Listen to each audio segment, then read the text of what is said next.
At the radio station, Hammond dragged us straight into a planning meeting with the show's rather nervous-looking producers. Fill this in. So if we come out at the top of the hour here, you've got news, and then you've got sport, and then you've got weather. Hold on a minute, it just says story there. What story? So these are items throughout your programme. Yeah, so we've got to think of things to talk about. On the day we did this show, there was certainly no shortage of material. John Prescott, for instance, had been caught with his trousers down. Is this not the single most amazing story ever? And Charles Clarke had lost 1,000 immigrants. So what did James think would most interest the listeners? Because when you're at the jet wash, should the bonger go off halfway through the cycle or at the end? Also, the show was going out live, which could be a problem, given the loose connection between Jeremy's brain and mouth. Right, the average weekly audience is about 250 to 300,000. Not all of them are in invalid carriages. Oh! Get this idea out of your head, please. You said invalid carriages. Well, what's the weather? You will make sure he doesn't say things like that this afternoon. What? Right, now I want you to show me how I control this 8-foot gorilla. What do you suggest I do? The meeting rambled on for ages, during which time nothing got sorted. The idea of reading the news butt naked. Almost. And then, with just over an hour to go... I still don't understand any of this. So, at 1:15 and 1:45, there are the headlines that James can read. With half an hour to go, Jeremy suddenly announced, worryingly, that he'd been working on a plan. Tonight, there won't be a single queue or jam in this region because I'm doing the travel on this show. With 0 hour fast approaching, even Jeremy got busy. Got it.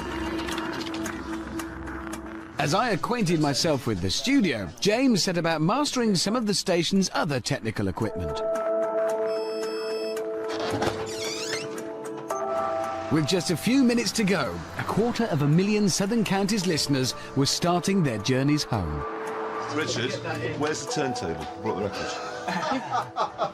Jeremy, there is no turntable. It's 2006. And they were all expecting their usual slick and helpful drive time show. You've got your interview first, haven't you, as well? Who? What? What interview? You've got, oh my God, that's me. I haven't got the... No, James, you can't just nick I've got those... MacArthur. We were primed and ready. BBC Southern Counties Radio. Good luck, everybody. Going to the bank holiday Monday. Here we go. Southern Counties Radio, I'm Alina Jenkins.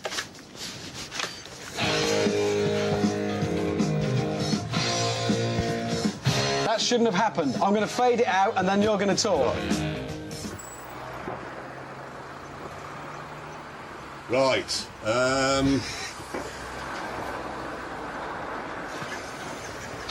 Is that it? Is that your intro? Can I just say good afternoon? This is still BBC Southern Counties Radio, and We weren't what you'd call slick. can I do the weather? Yeah.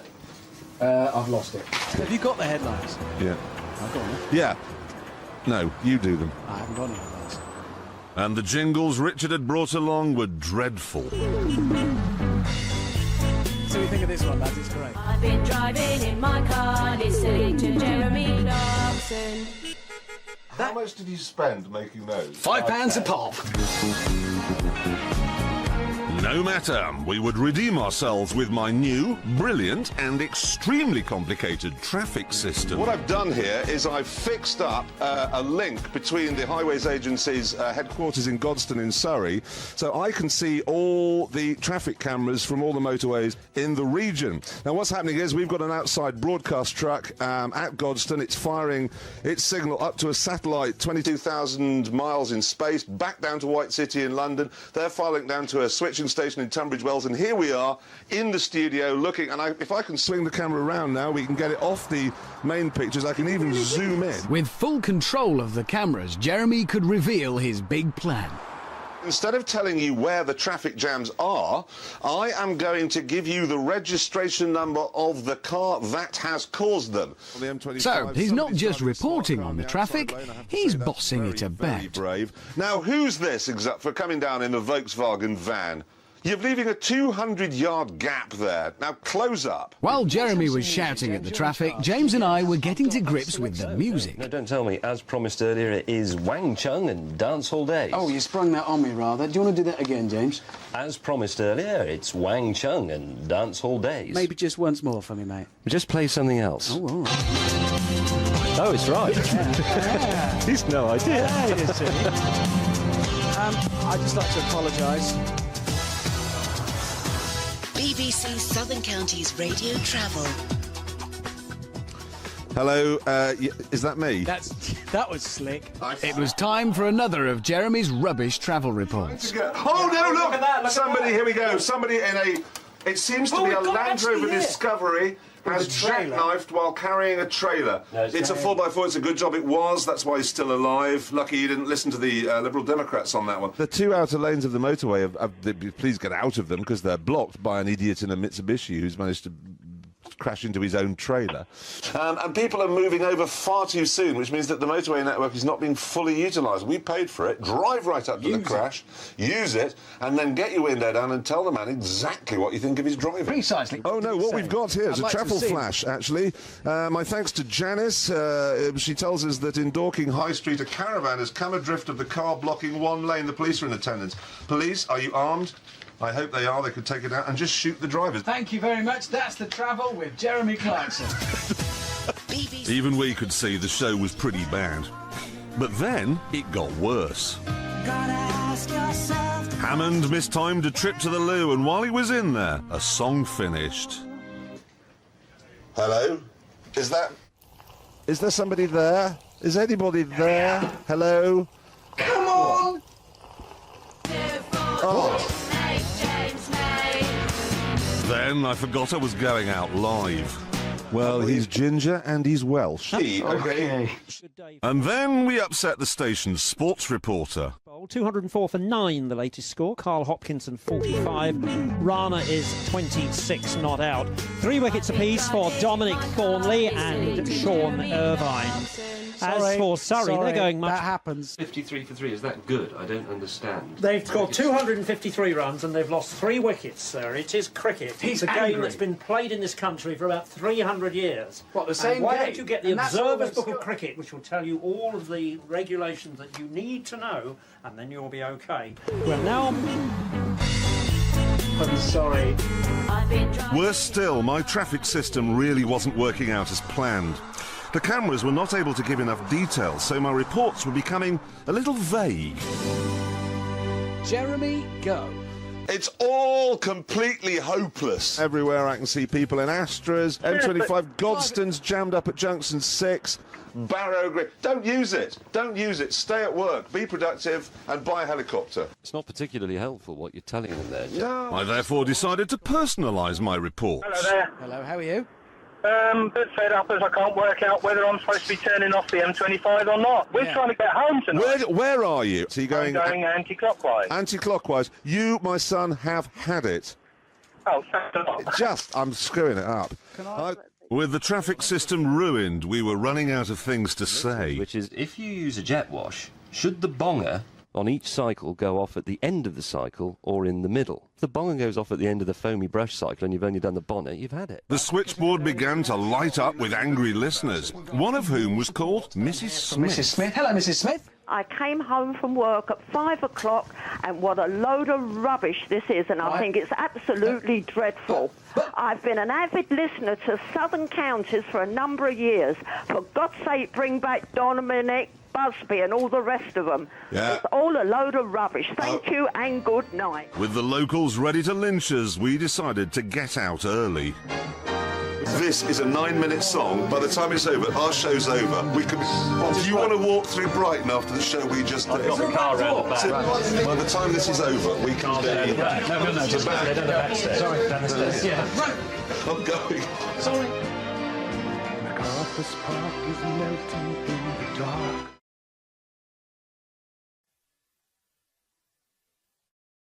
Guys, it is a pleasure to be seated here with the Kings of Podcast. That's not saying much though, is it? Kings of Podcasts. Yeah. It's not like the Kings of Leon. No. That would be cool. Or the King of France. Yeah, he's even better. Oh, it'd be great, wouldn't it? The King of France. Now, what's he like now? Is he still around? I don't know. Oh, they beheaded him, didn't they? Really? Yeah. That wouldn't be good then. Kings of Podcast is the best, isn't it? Audiobooks. You prefer that time? Kings of Audiobooks. Podcasts are free. We make nothing from podcasts. Let's get it right.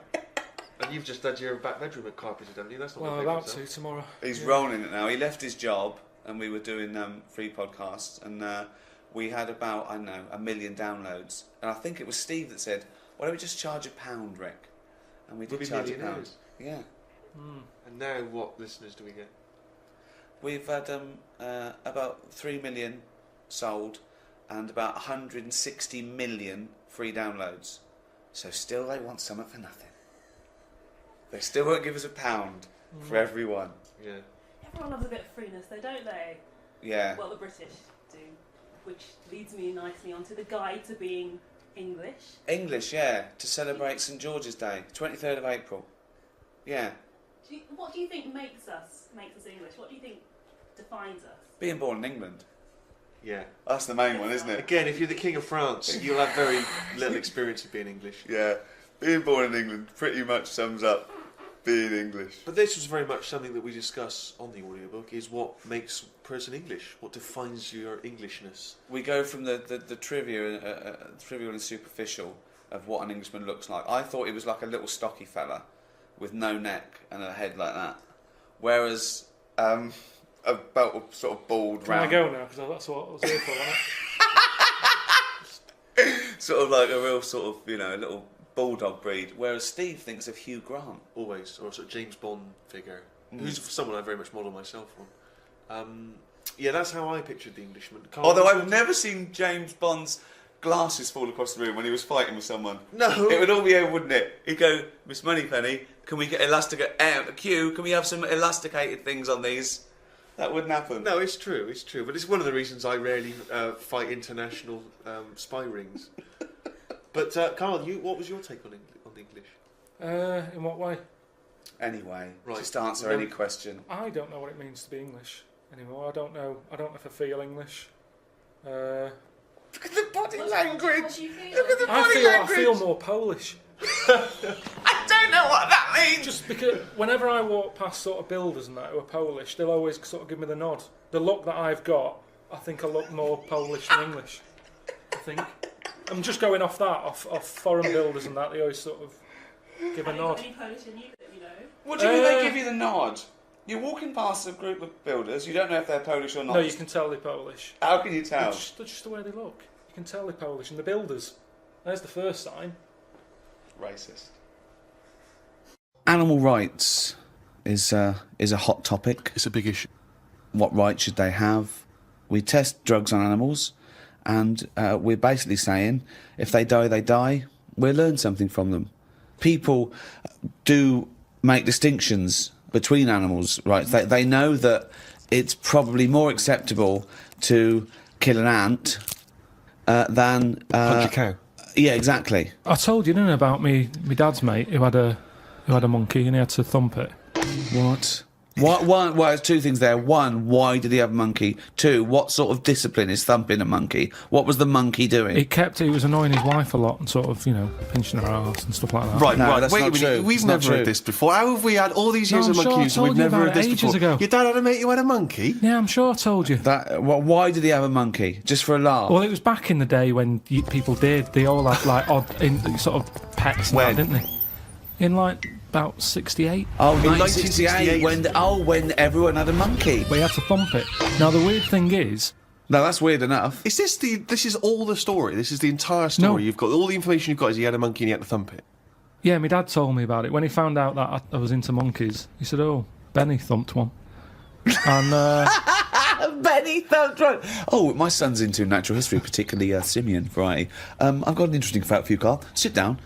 What is it, Peter? Benny thumped one. Brilliant. But what was interesting is the way that people are thumping other people all the time. No one bats an eyelid. Thump a monkey. People go, "You thumped a monkey."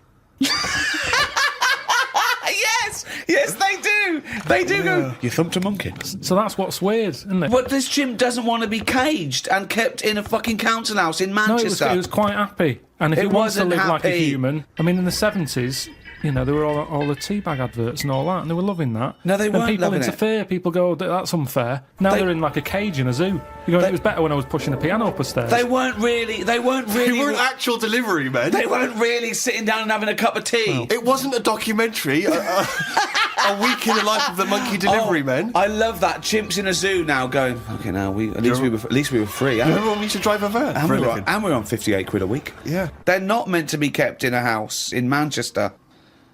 Cruel to keep a person in a house in Manchester, so it's fucking cruel to keep a monkey.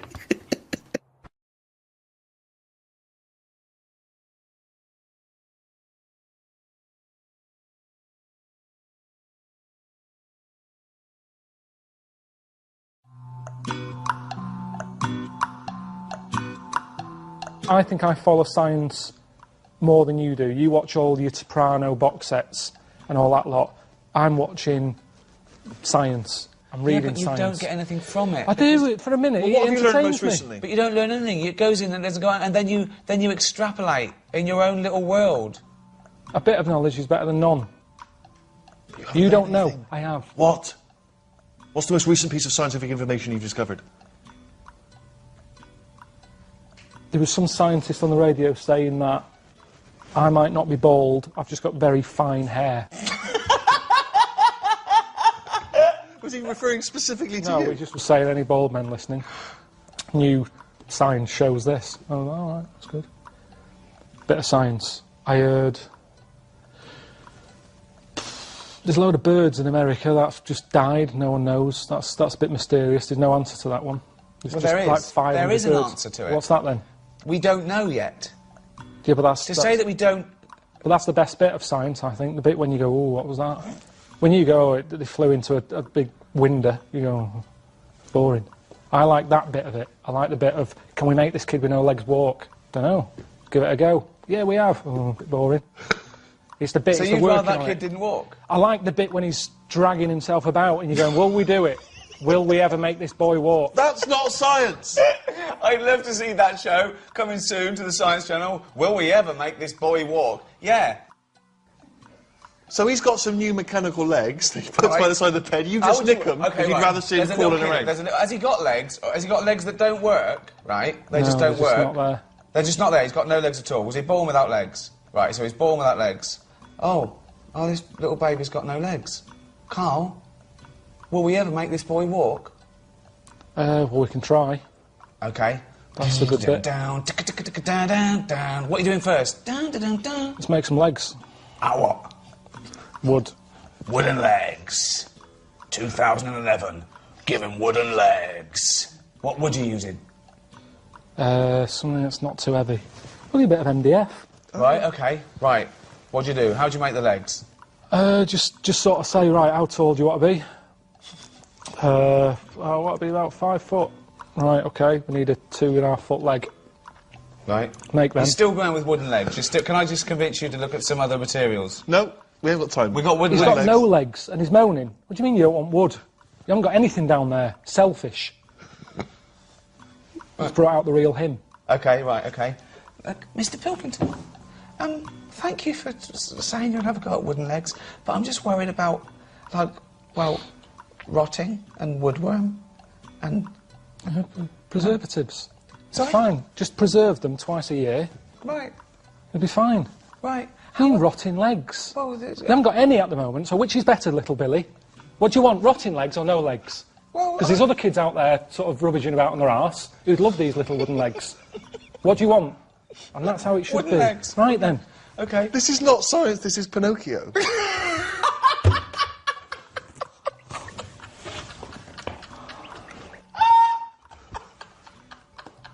Right, come on. Welcome to the 67th Annual Golden Globe Awards. And now please welcome your host for the evening, ladies and gentlemen, Ricky Gervais. I want to do a proper job this time. I don't think I went far enough. Obviously not, because they invited me back. So I'm going to do it again, do a proper job, and I guarantee they will not invite me back. I honestly can't wait to do it. I'm going to go out there, guns blazing, like it's the end of the world. Just looking at all the faces here reminds me of some of the great work that's been done this year. by cosmetic surgeons. The 7 wonders of the world, truly mankind's greatest achievements. But there is one man who sees them differently. Are they the oldest thing on the world? They're not the oldest thing on the world. If that was on my road, the council would go, get that down. It's a death trap. I'm going to mention Idiot Abroad on science. I'm going to mention the Ricky Gervais show returning on HBO. I'm going to mention that I'm in the Muppet movie, Wind in the Willows. Steve's got a fridge freezer for sale. Any single women? Not necessarily single. Not necessarily single. Yeah. He's gonna steal Angelina away from Brad. Oh. Oh, I wouldn't want to be Brad when this guy walks in the room. Well, see, if I was her, I'd rent another baby then, rather than... Because what would come out? You and her. What do you mean, what would come out? Jesus. Something magnificent. That would be on the Science Channel. I've had a couple. I'm not going to lie to you. Now listen up. I'm not going to do this again anyway. I want to do either such a bad job, I'm not invited back, or such a good job that I don't want to do it again. I'd like to say, you know, I'm better second time around, so I should leave it there if I do a good job or a bad job. I mean, but who knows? I mean, it's once a year and it's so much fun. It is an honour to be here in a room full of what I consider to be the most important people on the planet. Actors. They're just better than ordinary people, aren't they? It's more attitude, it's more mood. Yeah, exactly. Yeah. Hung up on the script. Hi, Ricky Gervais, Stephen Merchant, and Warwick Davis on the set of our... That's fine. Hey, put it down, just doing something. That's fine. Oh, sorry. On the set of our sitcom Life's Too Short. Excuse me, just a little bit. It's fine, it's just for a press launch. It's really important, okay? Coming soon to BBC Two. It's sort of like a cross between The Office and Extras, really. It's a fake documentary and a backdrop to sort of media and... Anyway, I don't want to spoil it, but yeah, coming soon. 2 skim milk lattes. Thank you. Stephen. Cheers, man. Yeah.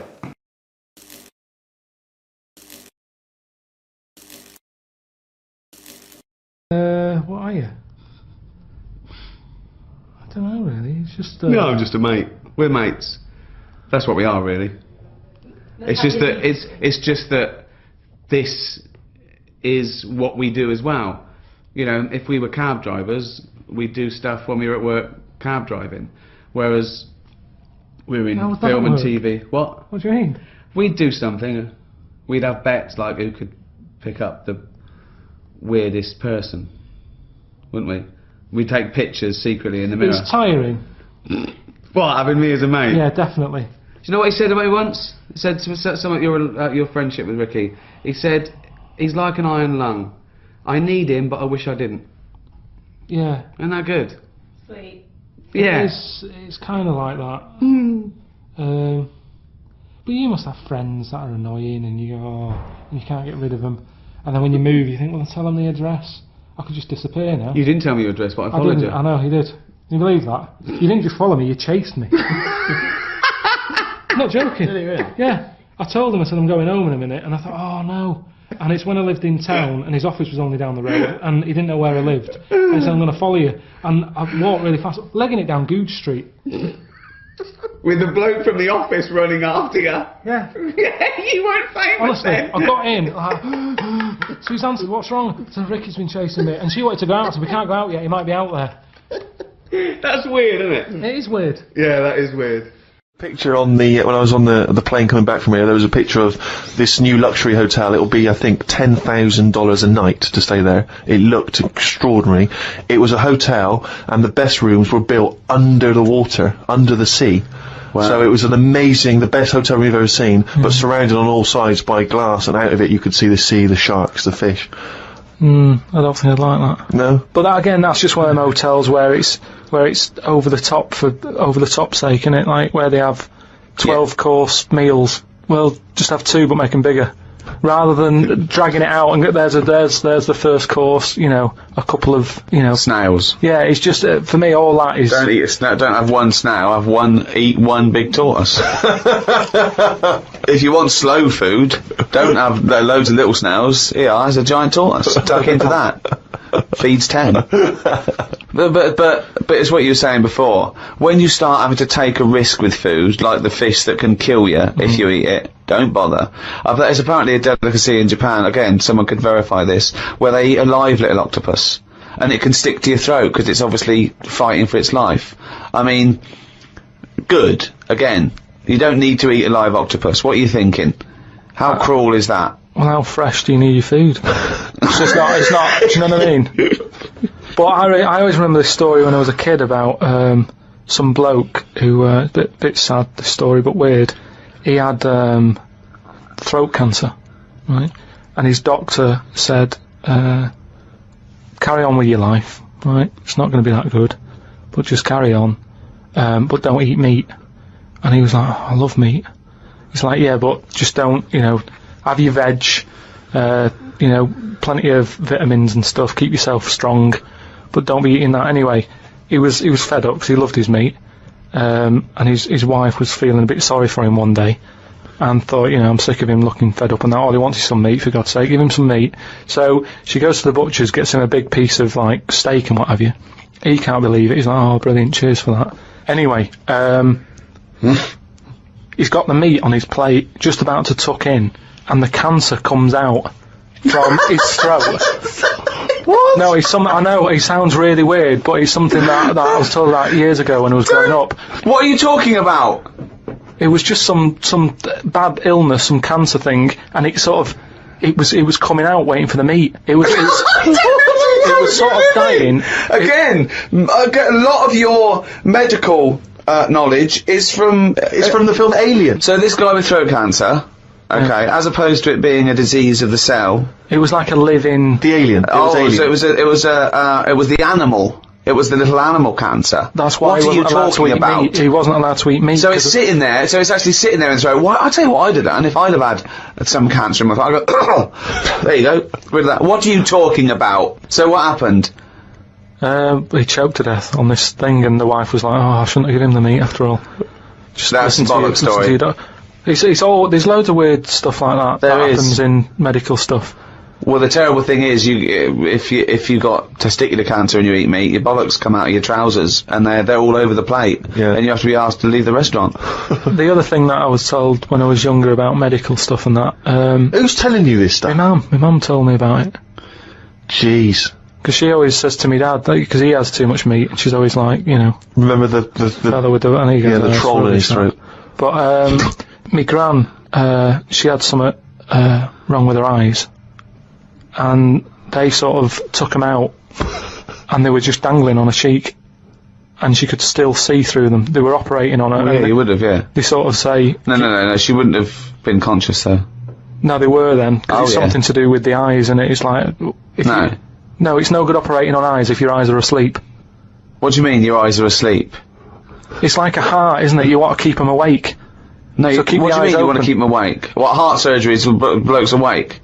Stop talking shit all your life. What I mean is they don't stop the heart. They sort of... They don't stop your heart because it kills you. Yeah, I know. So what I mean is it's like the eyes. They wanted to make sure they were working, so the only way to do it is keep her awake. No, it's not, because you don't know whether they're working or not. You can't see what she sees. What do you think? You can plug something in and see what people are thinking.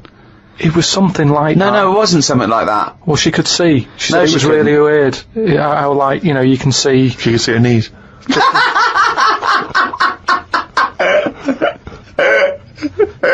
That is bollocks.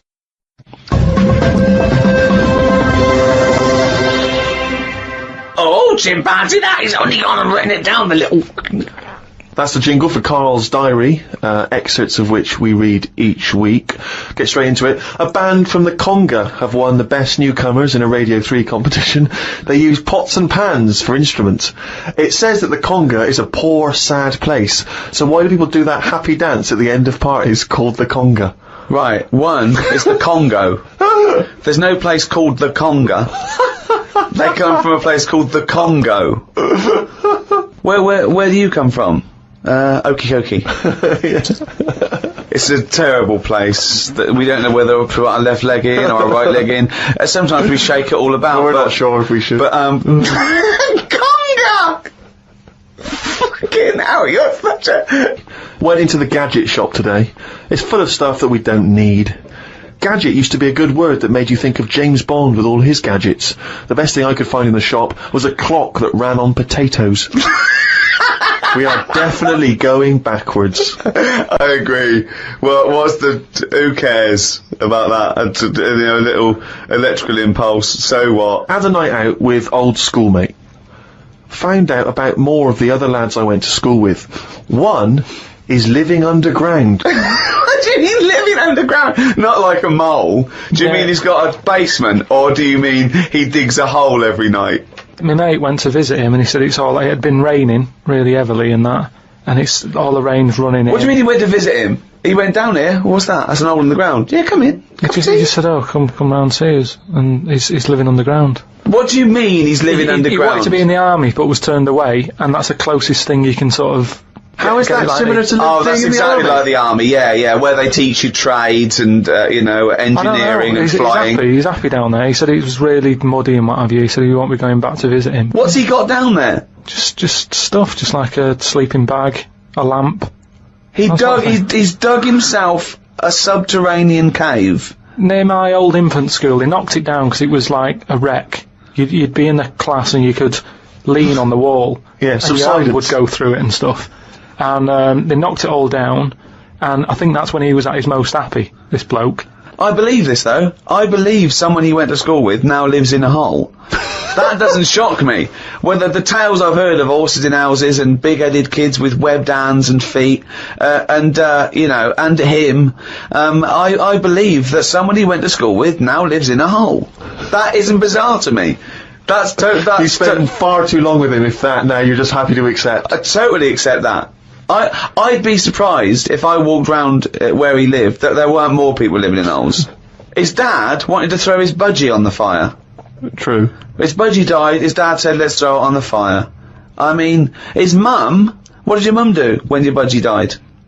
She just was worried about the other bird that was left, so she made it a bit of company by getting a rock, getting a feather off the dead budgie, sticking it on the rock, putting it in the cage. So, a man living in a hole is not that bizarre. Right, carry on. I read me science magazine.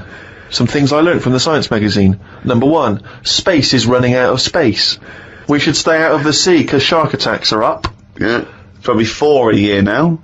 Well, he just says here, we should just stop going in the sea. Yeah. There's no need for it. Exactly. Why is there no need for going in the sea? Just because there isn't now, is there? We've got loads of land. So just, one or the other. We walked out of the sea. Now, this is what I mean about going backwards. Getting back in it again. We came from the sea originally, now we're going back in it. Don't go in it. Unless you're in a boat. The rules, according to Karl Pilkington. The rules of Karl Pilkington. Oh, God. Did the podcast and then went for a walk round Manchester Square. Years ago, a woman lived round there who had a head like a pig. She was known as the Pig Woman of Manchester Square. That made me think if there were other pig-headed women knocking about London. Do you know what I mean? Why was she nicknamed that? Why not just the pig-headed woman? That suggests to me like there was loads of pig-headed women, and that's the one of Manchester Square. Right. Well, no, it was more to do with identifying her, not amongst other pig-headed women, but go, have you seen the pig woman of Manchester Square? I.e., go down there and see the pig woman, it's in Manchester Square. What happens if she's walked off from there, though, and you go, well, no, but I saw one on New Cavendish Street? No, she'll always come back if you rattle the feed. Watched a film about Hitler. Didn't watch all of it as it was subtitled. Can't be doing with that. Asked Suzanne if cinemas are full of deaf people when they're showing subtitled films. She said, shh, I'm trying to watch it. I said, what do you mean, shh? It's subtitled, I can make as much noise as I want. Yeah. She's a lucky, lucky woman. You must be a joy to watch a subtitled film. I mean, the concentration is up there already. I mean, it is hard to concentrate. It's not as easy as when you're hearing it, because, you read things, but, it's possible. If you had a buffoon going, I'm just going to sit here and make as much noise as I want, what's the point of that? Yeah. What is the point of that? I mean, it's possible, but why do that in a cinema? Just walk into a subtitled film and go, right, everybody, let's all do the conga. Well, yeah, or during ballet. Ballet, they're just dancing. You don't need to listen to the words, just have a conversation. We're having our bathroom done. The bathroom man was round at 9 this morning. We weren't allowed to use the shower because it all had to be bone dry before we could use his waterproof filler. Not that waterproof, then. went for a brew with Ricky. We talked about monkeys and how they are closer to humans than they are to apes, and how bees will drink cider to get off their heads.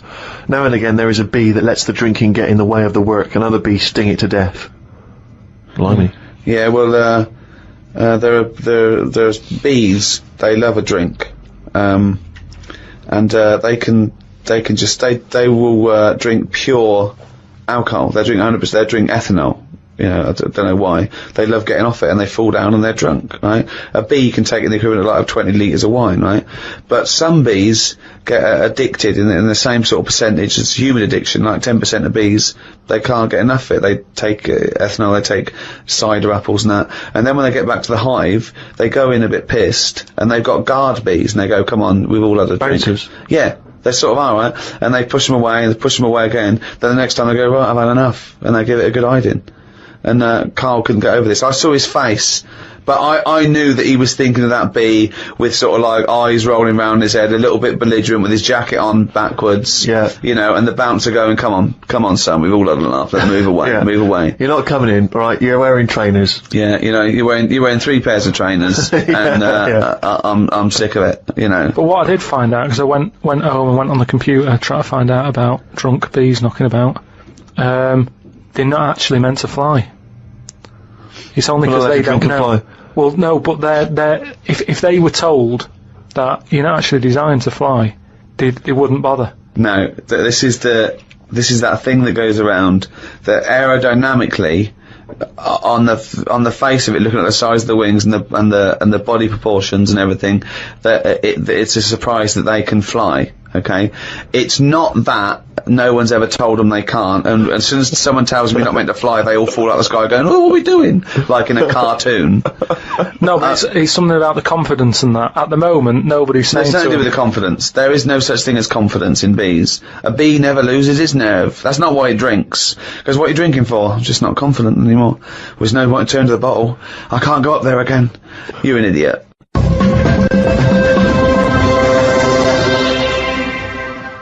Well, it's that time, isn't it? What? Rockbusters. Oh, yes, the time that no one looks forward to. Chimpanzee that, Rockbusters. Right, so, gave you 3 clues last week, 3 cryptic clues. Some initials of a band or an artist you emailed in. Rob Harding got it, right? Oh, nice work, Rob. So, well done. The 3 clues, the first one was, RP for the initials, and the clue was steal that woman's flower, right? So that was a cryptic clue. The answer there is Rob Plant. Rob Plant. I don't know who that is though. There's no artist called Robert Plant. That's like Robert Plant. Robert Plant. Yeah, but you don't say that. You sort of go, oh yeah, I'm into it. No, you do say it. Have you got the, it means the like album by Robert Plant. Yeah, Robert Plant. They wouldn't go what? I don't know. I don't know. Are you saying rubber plant? The second. What are you saying there, Karl? Though the second one was. It doesn't work. The initial was B, and then that was keep whacking the cooker with a stick, right? Yeah. Didn't have to be a stick. We pointed that out. Just keep whacking the cooker. Keep whacking the cooker. Yeah. That was B. That was Beat Oven. Beat Oven. I don't know who that is either. Is that a group? Beat Oven. Is that the Beatles? Who's the Beat Ovens? Classical sort of stuff. Beethoven. Beat Oven. No, you said beat. Again, they got it. Hold on, wait a minute. Just saying though, they got it. It's bollocks. Rob Harding got it. No. Beat Oven. Yeah. It's not Beethoven. They got it. Do you understand? The last one, the initial was M, right? I just want to know who Robert Plant is. Don't be worrying about Robert. No. Because it's not a name. He's not the one in Led Zeppelin, is he? So M was the initial. The clue was Venice. It's all water, isn't it? How would you describe it? There's hardly any land, right? So canal. If there's hardly any land, right, it's more water. What sort of water would you get, right? Wet. And then what? Wetville. No, but just like water that in Venice. What sort of water is it? It's sort of muddy. No, not muddy waters. No, but how would you describe Venice? What's the If there's more. But what's the initial again? M. If there's more muddy waters. If there's more sea than land, what would you say? Would you probably say there's sort of more of it is sea, isn't it? More is sea. More is sea. More is sea. More is sea. More is sea. So that's the answer. I don't know that. Who is that? Morrissey. More is sea. Morrissey. So, well done to... That's the worst one you've ever done. Well it's ridiculous. That's the worst you've ever done. It's ridiculous. More is C. Right, if they're that shit, don't do it anymore. So, well done to Robert Harding. He's in London. Right, this week's there's another 3. Oh so, God, we haven't even come to this week's. I forgot. Fuck, this is the last time we do this. Monkey News back next week. No. Yeah, well, this is shit. This is pathetic. Really, it's making you look a bigger moron than you are. More is C. Robert Plant. They don't fucking work. Let's do Monkey News. They're getting them right though. It's a bit of fun, isn't it? Bit of shit. Right, the first one, the initials ND. Right, ND. Who is it? Sing songs and that. Right, ND. The clue, that Jamaican fella doesn't want anything. So you've got to sort of imagine, why is it a Jamaican fella? Yeah. Right? That Jamaican fella doesn't want anything. ND. Second one, the initial is E. I ask them to pass me the ball by using their head. Right? It's a band or an artist again. I ask them to pass me the ball by using their head. And the last one, TR, the initials, TR. He's got the woolly ones, but I've got the ones that run and charge at you. What I forgot? What? He's got the woolly ones, but I've got the ones that run and charge at you. So what I forgot? And what's the... TR for the initials, right? Email in, podcast@rickygervais.com, we just pick a winner, sing you some stuff. That's Rockbusters. Right? Well, that's end of another half hour of... Could I just say this? Absolute drivel. Yeah, I mean, really more than ever. I mean, can I be honest with you now, Rick? I'm embarrassed to put my name to this week's show because of the amount of twaddle that has been spoken. It's my name on it, which is the embarrassing. But you know, let's take the village idiot that is Karl Pilkington. It's his fault because I realised not only has he got an head like an orange, he's got a fucking IQ of an orange. So it's goodbye from me. I'm not saying my name. Goodbye from Steve Merchant. Why are you mentioning my name? Don't mention my name. But mostly goodbye from Karl Pilkington. Mainly his fault.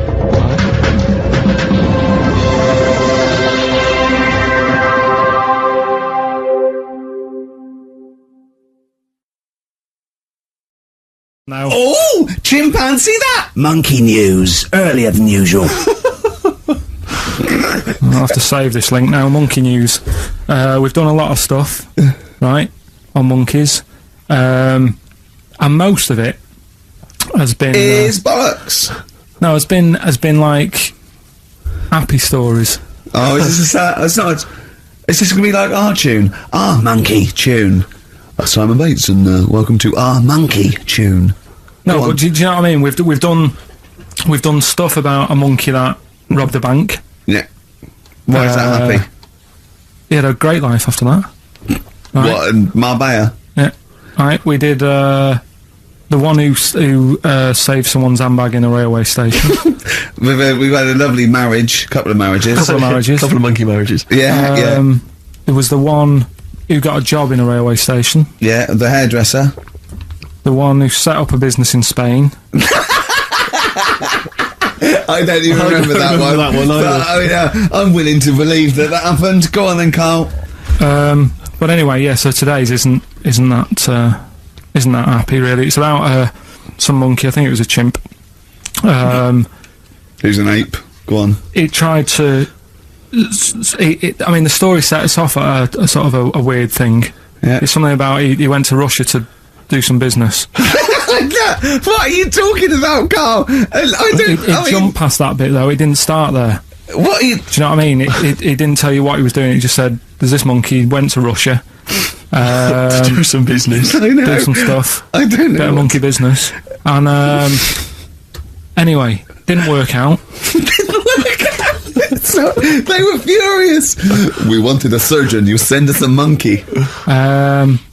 Anyway, ended up being homeless.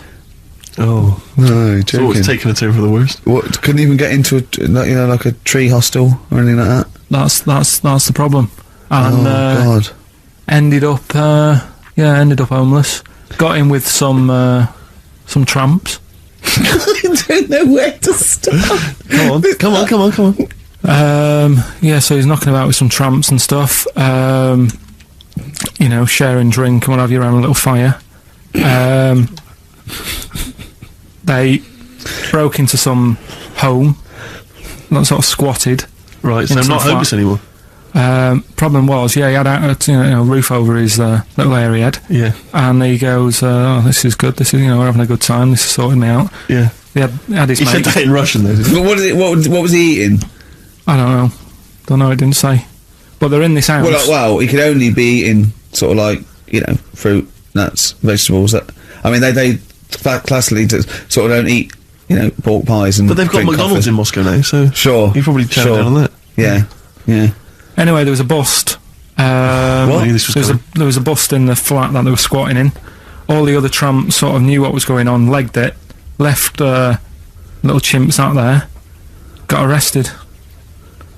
And they thought it was a real fella at first. They were like, get him, he's obviously just a scruffy bloke who hasn't had a shave and stuff. Yeah. Hasn't shaved his back for a while. Or his face. yeah. His head. Got him down the station. And the boss was like, "What's going on here? We've got a monkey here." He was like, "What?" So you arrested a monkey. Well, so the arresting officers hadn't noticed all the way to the station that he kept slipping out of the handcuffs and was going for the entire journey. They didn't notice till they got there. What, did they put a hood over his head maybe and just like, I don't know. I'll give you the story if you want. There's the headline. What is it? What's the headline, Steve? I don't want to see it, but... The headline, this is once again from supposedly reputable news organisation Ananova, homeless monkey arrested in Russia. Did you read on, or did you see the headline and make up that whole story? Most of it is there. What isn't there? What bit isn't there, then? No, I think Steve can have a look over it, check it out and stuff. Point out the embellishment for me, Steve, will you? Well, what it doesn't say is that the police didn't realise it was a monkey. That's what I was guessing. Really? That they got it back and said, "What are you doing? We've got a monkey here." And they go, Yeah. Oh, God. There's some more monkey problems in the week. Have you seen the Alfords advert with monkeys in? No. There's a new advert out for Alfords, selling bikes and stuff. Yeah. Got some monkeys in it. It's caused an uproar. Why? People are saying it's, dressing them up in tracksuits and that is, taking the mickey out of Manchester. Just, it's not nice for the animals and that. So there's been loads of complaints about it. Will they get a free bike or something, do they, I imagine? I think they kept the tracksuits. Yeah. Shall I record that's after this cheeky freak of the week? No, I'm just saying we're not doing this to sort of, again, take the mickey out of the animals and stuff. These are true stories and that. But yeah, coming next, freak of the week. Into a toilet, and women, when they use their little cubicles, they don't shut the door. Some of them just sit down on the toilet, right? And you see everything. And no, seriously, that's probably one of the first times I saw like a woman. Yeah. That, right? And my Auntie Nora when she was staying over. What happened with your Auntie Nora? She was she's into wearing caftans. Into wearing what? Caftans. Oh, yeah. What caftans? Big, bellowy sort of dresses. Right. And, yeah, I used to sit on the floor at home, in front of the telly. Sure. She was on the chair behind. Yeah. She did a bit of a, sort of a Sharon Stone scene. Oh, God. Yeah. Did you see it? There was no underwear? No. What age were you? What was it like? What age were you? It was like a ripped tennis ball. So. What? Right, we're off air. Either that or put us in for the Sonys.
Hello, comedy heroes Gervais, Merchant and Pilkington. You're promoting your newest podcast. We're going to give you the YouTube quiz. Okay. Glad you're on board. We're going to read you a comment written under one of your YouTube videos. You have to guess which of you it was written about. How insulting are they? Not insulting at all. Oh, really? First up, I just want to lick him from head to toe.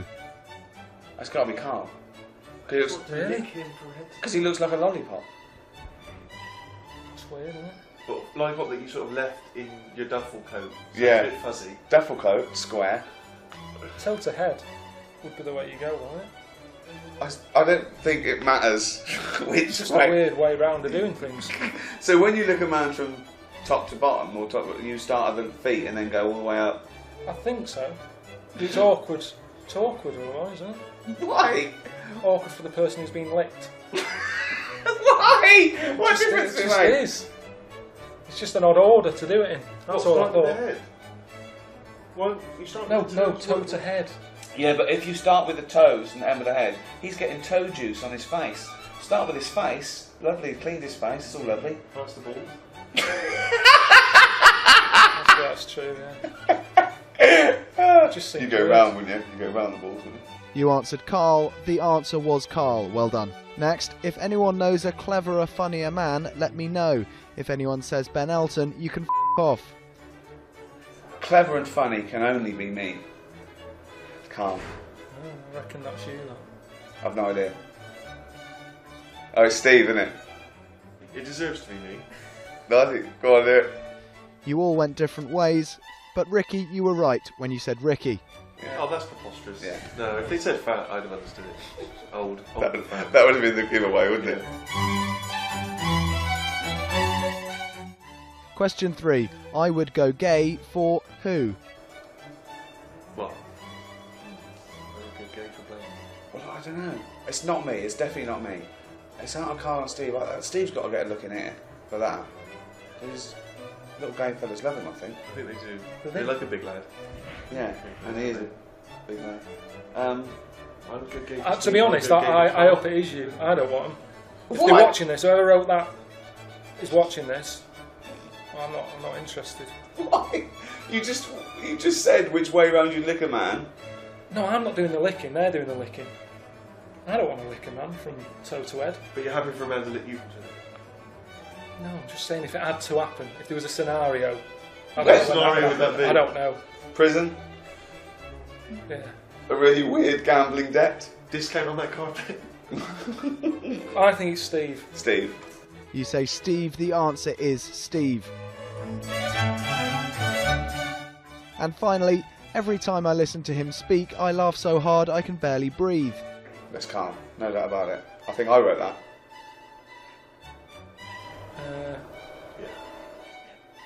Karl? Karl is correct. That's 4 out of 4. Well done, you three, and thank you, YouTube.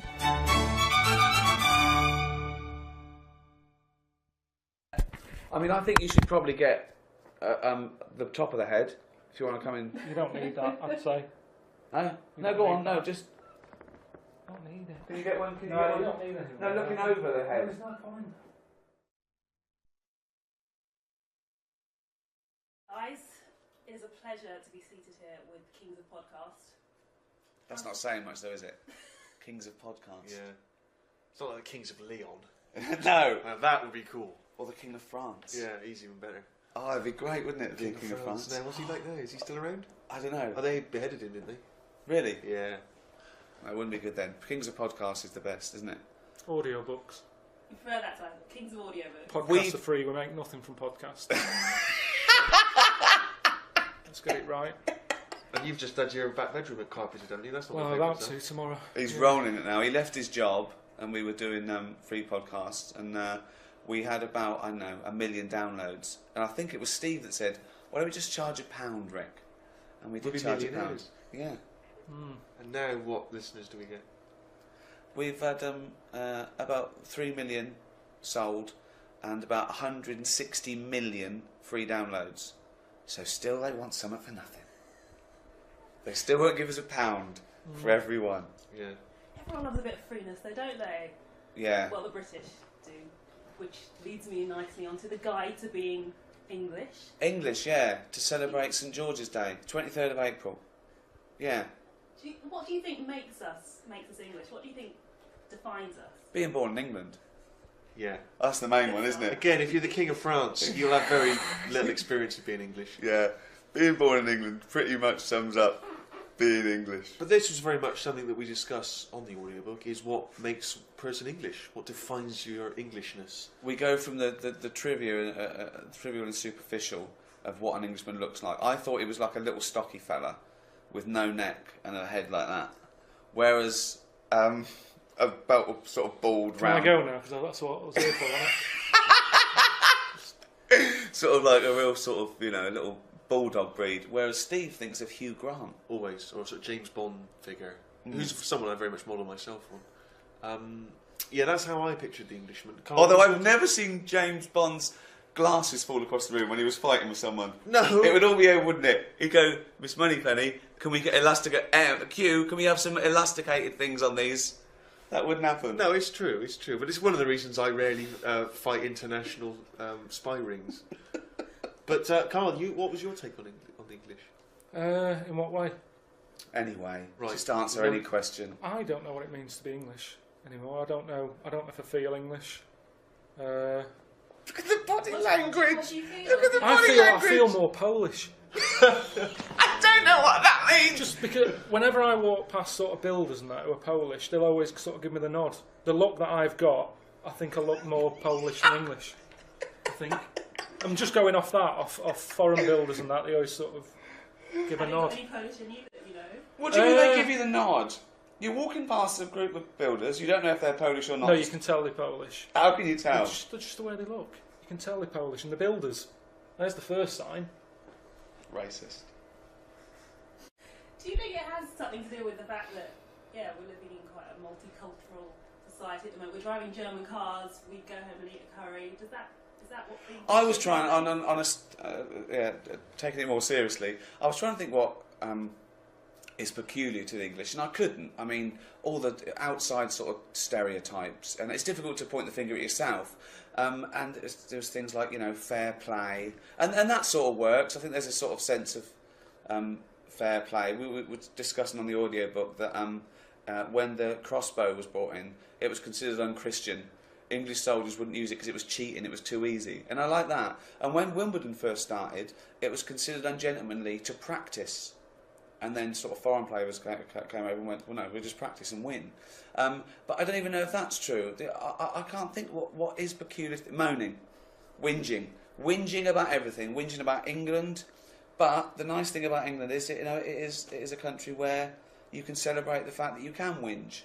And, you know... And talking of whinging, this guy's an absolute king. Absolutely. Never mind king of podcast. King of the moaners. He whinges about... I don't think he's happy unless he's whinging about something. I call him up every day and say, Karl, he's moaning about something. What happened today? These were late. Were late. Yeah, absolutely, yeah. Why were you late? rubbish excuse. Just call the train. There's always traffic. There's always set out earlier. Blaming is another English thing. Yeah. Blaming the transport then. Yeah, always exactly. passing the buck. Always. Yeah, exactly. They never just say it's my fault. I had a lie in. I mean, they had yesterday off. It was a bank holiday. You should have been up earlier today, if anything. You should have been full of energy. What are you going to be like tomorrow? And this is the problem with the country. Never do anything Friday with these. Unbelievable. Forget it. Yeah. But aside from that, what's annoyed you today? Itchy eye? Nothing's been sort of annoying me today, really. It's been all right. You're in a good mood, are you? Well, for me, this is all right. Yeah. Look. That's excited. That's show excited. the happy face. Yeah, I'm happy now. But that's fine, isn't it? I think if people are always really happy, they're going to get more depressed than me at some point. I think I'm easily pleased, which is a better thing to be, isn't it? Yeah. Well, okay. What gave you pleasure? See, that's the new thing, isn't it? Now it's like people are whinging.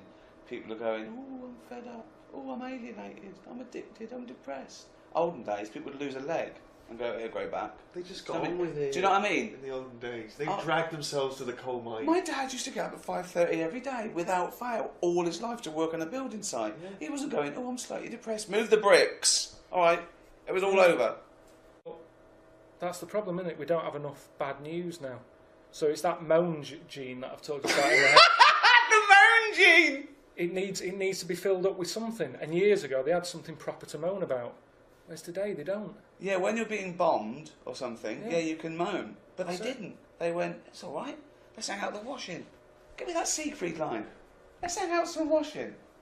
But the news is full of bad news. What are you talking about?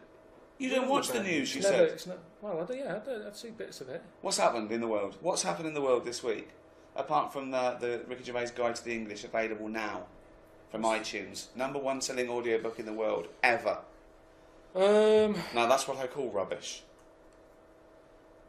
It is all a bit grim, the news, but we've made it that way because we like moaning. That's what I'm saying to you. Yeah, the news is entertainment now, absolutely. Years ago, you always ended with a happy story, with a cat in a tree or something. That doesn't happen anymore. That's not a happy story, though. A cat in a tree. Getting it down is the happy story. A cat in a tree is really sad. A cat's in a tree. It's all right. This fireman, he's got it down. That's not enough. He's a big hunk of a fireman. He's taken his shirt off. It was a hot day. He comes down with his helmet on, muscles, and he gives you a little kitten back. What do? How do you thank him? Just go, thanks, mate. Yeah, just go, cheers for that. Yeah. Cheers, mate. Yeah. Well, he's a good-looking fireman. He's a good-looking fireman. He's a hero. Got his shirt off. He's sweating. He's got your little kitten. Yeah. Be happy. Would you pose for a picture with him if he was a fireman? Like a little kitten like that. Well, I'd say kiss the kitten. Well, pop your top on. I don't understand. But the Sun would love that. Wouldn't it? The newspaper, they love all that. Yeah. But there's a lot of depressing stuff with the credit crunch and that. People losing their jobs. Doesn't affect me, that. Doesn't affect you, that. Can't be affecting any of you guys. I've never wasted money though. I always spend money on stuff that I need. I don't just sort of go, hey, chuck it about. If you need something, you buy it. And even if you sort of skint but you need it, so you've got to buy it. Don't know what that means. Also though, if you need, I only buy things I need. Yeah. So the credit crunch. Combs, hair dryers, clippers. It always comes back to the head. Always comes back to the head. Well, it is fascinating. It is people fascinating. aren't listening. This is the reason we have to do audio. People aren't listening. Can we get a square-on shot of that head? Because you can't actually see the ears from the front. It should be perfectly round and no ears. I think she's got it. Do you ever tire of these that winding up about your head? Yeah. Ages ago. That's old news. I'm bored of my head being talked about. This is old news. They were late. But get back on the Englishness. Well, we haven't given him anything. There's nothing here remotely interesting or insightful or educational. What is it to be English? All we've got is, it's a stocky fellow with a bald head who whinges. Well, here's the question. This is going to be dynamite. No. No, I know. This is like Plato. Go on. I know it's going to be good. Is being English a burden? What does that mean? Yeah. Just because it's one of the... They say it's one of the most... Are we the most hated nation on earth? No, I don't think we are. No? No, it's the Americans, isn't it? We're second, are we? But we always do so rubbish at Eurovision. Yeah, I suppose so. What, Eurovision Song Contest? Yeah. I don't think you're meant to take that too seriously. I think the embarrassing thing When is... you've got people up there singing boom, bang, a bang, it's not to be... I don't think it's a barometer of doing well in the global market. I think the problem is now that whereas England, for good or bad, was once it ruled much of the globe and a vast empire. At its now, peak, the empire was 4 times bigger than the Roman Empire. What do you think of that, Carl? Did we do anything though? When we had a lot of people, did we do anything? Because I think it's like a business. Yeah. When a company gets too big, you take on too many people, and then you've got places for people to hide. So even though you've got a lot of people turning up late for stuff, hiding, pretending they're doing stuff. Yeah. I'd say keep the empire small, but keep them all good. It's not about numbers. There's not power in numbers. There's a lot of laziness in numbers. Small group, Red Hand Gang, they got everything done. The what? Famous Five, Musketeers. There's only 3. You don't need loads. D'Artagnan wasn't even one of them. Not an official musketeer. That annoyed me a little bit because he was the main one for me. Yeah. D'Artagnan. 7 dwarfs, got it all covered in 7. Why did they get covered? No, they just had everything covered. If you wanted happy, come here. Feel like moaning, get moany over. No, there wasn't a moaning. Well, I don't know all the names. Grumpy. But I'm just saying to you, you got it covered in 7. Got it done in 7. Don't have 10. Magnificent 7. You're doubling up. Yeah. Yeah, it's always... But I'm just saying, so the empire, it's not about the amount of people. You don't need loads of people. England's tiny. But we used to be good at something. I don't know what we're good at anymore. Good at war. We're always good at war. We don't do that anymore, do we? Well, we did. We've had a rubbish war at recently. stuff. We invented the language. Yeah, but it's a difficult language. It's one of the most difficult languages. Yes, but because we're English, we don't have to learn any other language because everyone else speaks English, so we can go abroad and just speak with our native tongue. I don't think it works like that. It's so complicated that we haven't moved on. Look at Germans. Apparently, it's a really easy language to learn. They're brilliant at making cars and that now because they're not still going, what's that word again? The amount of times they have to ask for a dictionary. Now, Germans, the language is really easy, so they can move on and carry on with stuff. Just get on with the car. Whereas we're messing about with language. It's complicated. It is the most complicated language. Look at the way, abroad, everyone learns 2 languages. Here, I haven't even learned ours properly yet. I'd go along with that. So that's what I'm saying. So how come other countries have got time to learn our language, but we haven't even learned ours yet? It's complicated. We made it way too complicated. Stephen Fry, he might as well be foreign, some of the stuff he says. I don't know what he's going on about. Just goes on with these words, and I think who knows what he's talking about? And we've done that. We've created that. We can't moan. We can't say bloody Germans have come up with that. We've created the longer words. So that's the problem with English. We make life difficult for ourselves. Thank you very much. Well, I want to ask you guys, has going to America, I remember when I lived in America, they had some really weird ideas about the English, like everything stops at 12 because we all have tea and we all meet the Queen. Has that kind of influenced your take on the English? No, I don't think so. I think that that still exists. I think there are people. I bumped into Boris Johnson at the airport, lovely chap, but I didn't think people like that still existed. No, right, yeah. Do you know what I mean? Sorry, a grouse and a bloody tweet and leg fell off. Never mind. Germans. But, I celebrate those people. One of the things we talk about is the great English eccentric. England does eccentric people. I saw a woman smoking a pipe the other day. She was only about 18. Yeah. No. I saw a bloke with a beard in full leather at now who was it? I think it was the Mission. They were gigging. He was there. He was about 30. Big ginger beard, full leather gear, smoking a pipe. Perfect. You know what I mean? Yeah. That's a typically wonderfully English thing. He grew up with people that are very eccentric. Where you were growing up, who have you got? You've got Tattoo Stan. Yeah. He was a bloke on the estate who just covered in tattoos, and my dad found out he was related just because they were in the same pub, and my dad recognised all the names on his arm. And he thought, that's weird. I've got all them in my family. Turned out he was a cousin. So in a way, the tattoos were weird, but it brought them together. If it wasn't for the weird tattoos... Did he have his the birthday next to him? Had just the names and that, and the ones on that arm were really good because he was right-handed. It's the sort of tattoos he did himself. He did them himself. And that arm wasn't too good. But yeah, there was Tattoo Stan. There was Shorts Man. Tell me about Shorts Man. Shorts Man's just a fella who wore really short shorts and walked with big strides, so his testicles would fall out. On purpose? He liked the attention, yeah. Yeah. What attention was it? Oh, his testicles have popped out. Well, yeah, once you've seen it, you've seen it, but... Why were you looking? You can't help it. Why were you looking at man's testicles? I don't understand. All year round, though? Yeah. All year round. Really leathery legs he had, like because of the sun and everything that's on him. But I bet, hold on, how did they fall out in the winter? Because wouldn't they be sort of like tight and shriveled? I think they were just used to it. They'd pop out like for anything, isn't it? Why was he called Pants Man and not say Testicles Man? Yeah. I think you missed a trick there. Shorts Man. Don't know. Made it more sort of family friendly. Yeah, I suppose so. Yeah. Who else was there? Miss Piggy. Why was she called that? She was married to a frog? No, she was. I suppose she looked a bit sort of piggish. There was loads of people, but it's what Big made the fat community. pink, great nipples. I think having sort of nutters around you is more. Gone from eccentric to nutters now. Brilliant. Well, I just think it's more interesting. I think they're sort of locked away now, aren't they, nutters, and they're not celebrated in the same way. Yeah, let them all out. Let's let them all out for St George's Day. Yeah. Let out the nutters. Well, they're not hurting anyone, are they? What, the axe murderers are? Well, yeah, the serial killers are. Nutters.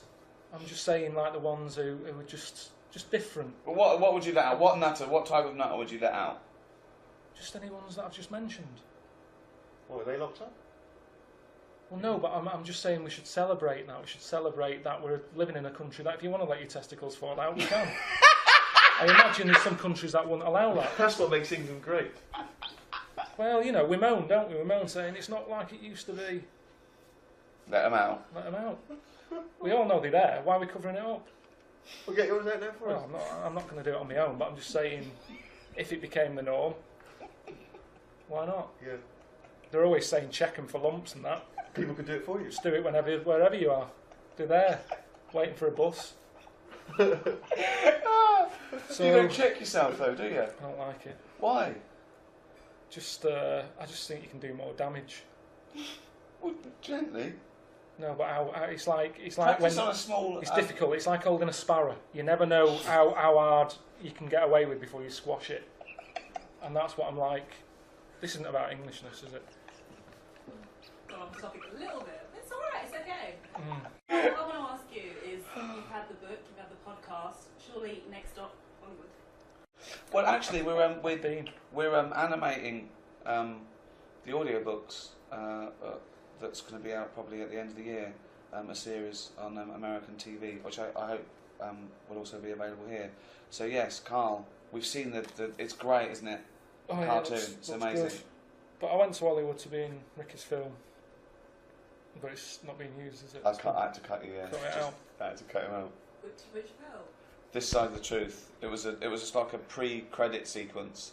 The film's about the first person who's evolved the gene for lying, and there was a little caveman sequence. And we thought it would be nice to have him over there as the world's first bald caveman. And he came to Boston for 3 days. Got ringworm. Didn't sleep, did you? It's freezing. Shattered. Yeah. Cut it out. I had to cut it out. Cut it out. So I have had a taste of it. If you could go to Hollywood though, would you fancy that, being a big star in movies? I've been there. I went to I went to LA and I liked it. You went to Ripley's 3 days running, didn't you? Have you been?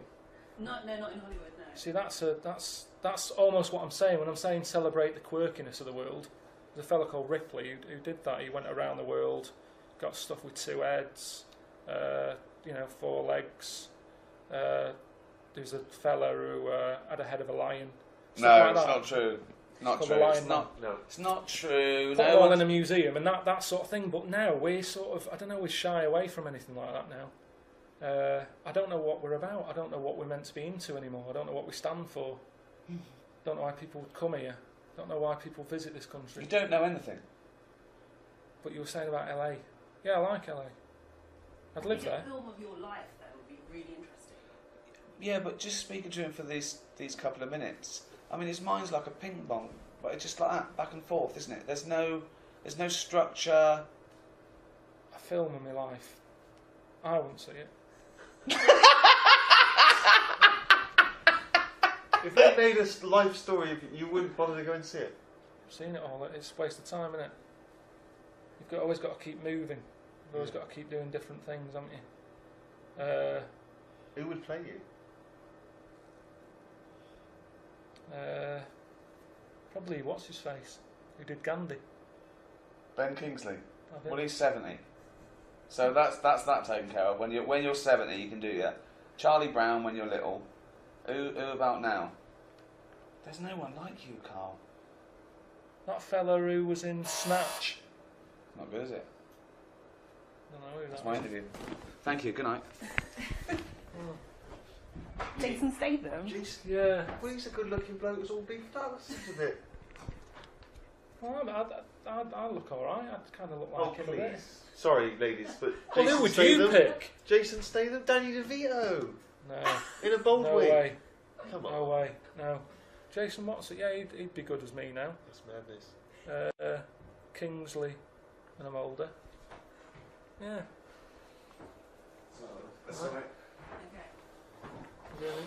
Sorry. We asked recently Greg Kinnear, who you started with recently, who was funnier, you or Steve Carell? He sat on the fence, I have to say. Yeah. But he I know what answer he wanted to give. Well, Carell is brilliant. Yeah, Carell is brilliant, but that's not. You did say, though, that he wanted to work with you both in something. Do you reckon we can get that on record? Is it I'll work with both of them again, yeah. I think they're brilliant. Steve Carell's a genius and Greg Kinnear is available. Okay, it's on record. You have to do it now. Yeah, fine. I think they're both great. Okay. Definitely. That's done, is it? That's done. You could arrange that. It's up to me, yeah. Really? I'm the person in charge, yeah. Set off earlier next time, though. If it's that easy, can you get me any work? Seriously, nothing is happening for me. I can get you a walk-on pup, but you might be cut out again.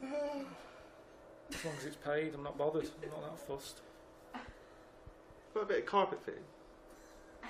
Ask those blokes when they come to fit yours tomorrow. I told you, I think that's what my brain wants to do. It's into all that. It enjoys that more than anything else. Can you Doing speak DIY. Polish? No. Because you look like a Polish person. Yeah. That's why you're there.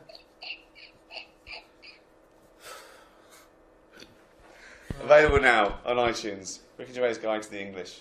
So you're going to get some top insights.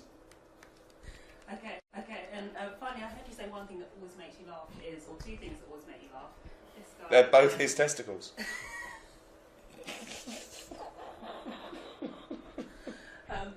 This guy or Elmo, who's funnier? Oh, well, I like Elmo. I think that doing Sesame Street was the highlight of my career. But I noticed with Elmo, he's half Carl and half Steve. He's got the head of Carl, but the eyes of Steve. Well, hang on. Yeah. I thought we were slagging him off. You know, we are slugging him off, but the totally round head and the bulgy eyes. What do you mean bulgy? What exactly do you mean by bulgy? What do you think of this? Carl, any comment? No. Why? Because he doesn't like it. He didn't understand it. In his head, there's nothing wrong with him. It's only... No, I'm saying... Listen, fat boy, what are you... I think that's the end of the interview. Thank you. I like the fact that working with Elmo was the highlight of your fucking career. Jesus Christ. No. Yeah. Thank you. It's something, when I was looking on the web, found something out. Go on. It's a story about a woman who had a baby. What are you talking about? What? A woman who had a baby who was having a baby. It was no clearer when you repeated it. There was a woman who had a baby who had a baby. What do you mean? No, I didn't read any more into it because I just saw that and I thought, that's weird. And then I just was thinking, oh, like, imagine the kid at school, at parents' evening. Go on. And it's like, well, your When kid's they're pretty both good. 10. Now let's have a look at your work, sort of thing. But what? Did the child have a baby?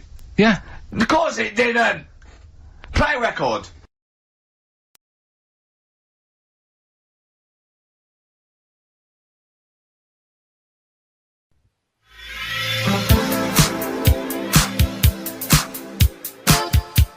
It is hard eating a little kangaroo knob. If I was there and Dec said, right, Carl, eat the knob, I'd go, hang on a minute. I'm saying, like, I could eat a knob at night.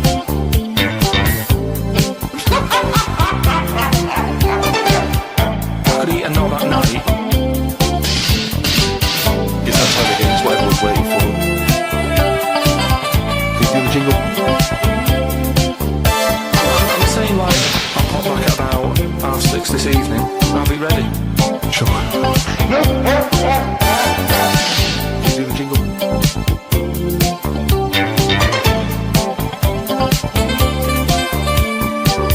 It's that time again, it's what everyone's waiting for. And your music. I'm saying, like, I could eat a knob at night. I'm saying, like, I'll be ready. Sure. Can you do the jingle? I'm saying, like, I could eat a knob at night. I'm not on this, am I? Yeah. What am I doing here? Well, just say the word. Hello? No.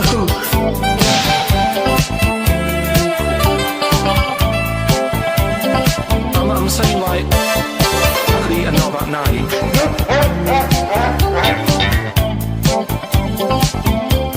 Sure. It's that time again, it's what everyone's waiting for.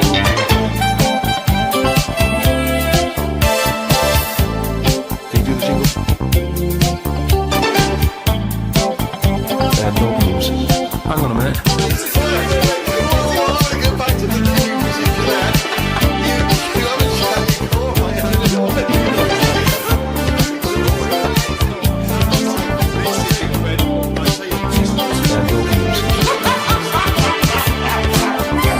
I'm saying, like,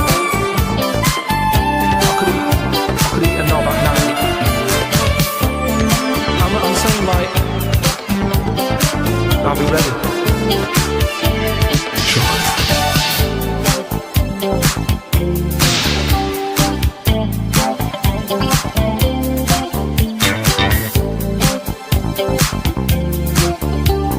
It's that time again, it's what everyone's waiting for. I'm saying, like, I could eat a knob at night. Can you do the jingle? I'll pop back about 6:30 this evening. I'll be ready. I'm saying, like, I could eat a knob at night.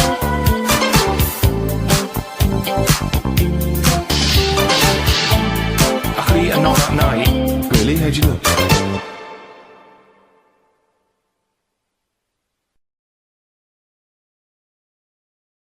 An Idiot Abroad. Coming this January to Science Channel. An Idiot Abroad is a game changer for us. It's smart, has genuine information about culture and the wonders of the world, and it brings humor to our network. The 8-episode docuseries follows the grandest practical joke turned social experiment we've seen in a very long time. It features Ricky Gervais and Stephen Merchant, the Emmy Award-winning geniuses behind The Office, Extra, and many other incredible projects, and their friend, Karl Pilkington. I think Karl sees things very different to the rest of us. He's a true artist. He sees the world differently. He does investigate. He does do what science does. He says why, how, without prejudice as well. And I think that's what's nice, and that can be provocative, but you've got to realise... Sorry, I've got to stop you, mate, because the little earpiece has come off in his ear. He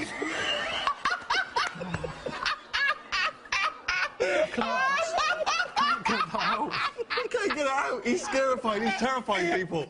Oh my God! has come out. All right, don't panic. Calm down. Calm down. So, can you hear us, or is it still in there, or is it? It's stuck in there. But can you hear us? Can we get some tweezers? I can hear it. Can you hear it? Yeah. Okay, right. This happened once. He went to the shops and he with it, and he had an earbud sticking out, and he didn't know till he got home and looked in the mirror. He'd been shopping with an earbud. Just. So there's the science. How does this man function, for Christ's sake? That's the science. You got it. It's all right. We're okay. It's out. For Karl, just to follow up on that, I mean, I know these guys, like, they're your mates and stuff, but don't you get sick of them calling you a moron? Yeah.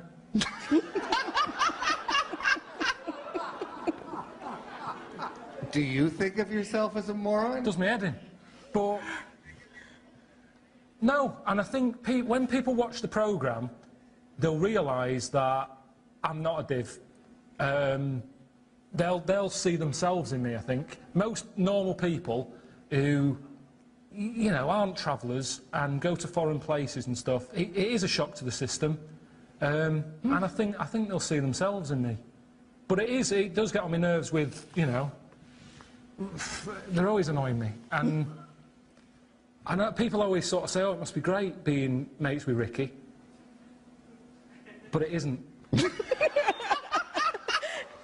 I'll tell you what it's like. It's like when you get a dog and it seems like a good idea at the time, doesn't it? You go, oh, it'd be great to have a dog around the house, and then you realise it's a pain in the arse and it's shitting everywhere. But everyone's going, oh, what a cute dog. The people who come round love that dog, but they don't know what it's like, the ins and outs of having that dog. And that's what it's like having him as a mate. So he was kidnapped without realising. Two men appeared, put a bag over his head and dragged him into the back of a van. That was a highlight for you, wasn't it? Yeah, and he thought it was real. And it's one of the funniest 2 minutes of television I've ever been involved in. He was honestly terrified. Thoughts, Karl? I was properly terrified. I was talking about it today. I was aware that I had a heart. Do you know, like when you get stressed out, your heart beats harder than it normally does. I could feel it in my head. And I'm not sort of an adrenaline junkie. I'm not the sort of person who likes danger. I don't do bungee jumping, skateboarding. What else? You don't do anything. No, I don't need that sort of danger in my life. So to suddenly be sort of being battered and a bag over the head, chucked in the back of a van and that, I think it's probably the scariest I've ever been. Your day isn't an average day. What you do isn't an average day. You don't do anything normal. It annoys you when you call me and I'm at home doing DIY or whatever, but that is a normal life. Right. And I don't think you live in the real world, really. Because that's not my job. Plumbing and tiling and grouting, and I called him once and he had his hand down a drain, just covered in shit and pubic hair. He was loving it. Okay, why am I going to go, ooh, got any drains blocked, right? I earn more than a drain cleaner, so why would I do it myself when I can hire a drain cleaner? He's embarrassed by doing this. I love him. I love his attitude. He's great. I can't believe we found this man who is never going to be touched and ruined by fame, right? It's not even about that. What? I don't understand why you're happy to hand over a load of money when it's something you can do yourself. It doesn't matter how much you earn. Because I'm busy. I'm busy. I'm doing this. You're not busy all the time. I've seen you. You leave the office with him at 3:30, but you'd still get someone in to clear the shit out of your brains. Because we're intense, we work for 3 hours, and we're geniuses. They said it earlier. They said that. We're geniuses. Einstein didn't put his hand down Bob's. Can I just ask, the person who asked the question, I couldn't hear your name because there's a lot of noise and delay and everything. Do you put your hand down the drain and clear your own shit out, or do you pay for someone to do it? I know the answer. What was the answer? She calls her managers, or the maintenance people. She does not do it. Manager? Apartment manager. Like her building manager, not the bloke who's her boss at work. Oh, man! Okay, That's amazing! That's the science, right here. How does it function? How has it lived for 38 years? We don't know. Let's ask science. For Karl, Karl, if they're going to see you as sort of a lovable moron. How would you describe Stephen and Ricky? Are you the real brains of this operation? Or? I've always described Steve as weird. That hasn't changed in the 7 years I've known you. What? Why is he weird? It's just when I first met you, the look of you. There's no point, you know that, I've told you time and time again, it was just a shock. The height, it didn't help because you're next to something that's smaller than norm anyway. So you two came in, it was a shock. I've got used to it now. If I don't see you for a few weeks now and again, I sort of go, bloody hell. But I've got used to it. But I'd say strange is the description for Steve. With Ricky, I kind of think like an iron lung. that I sort of need him, but I wish I didn't.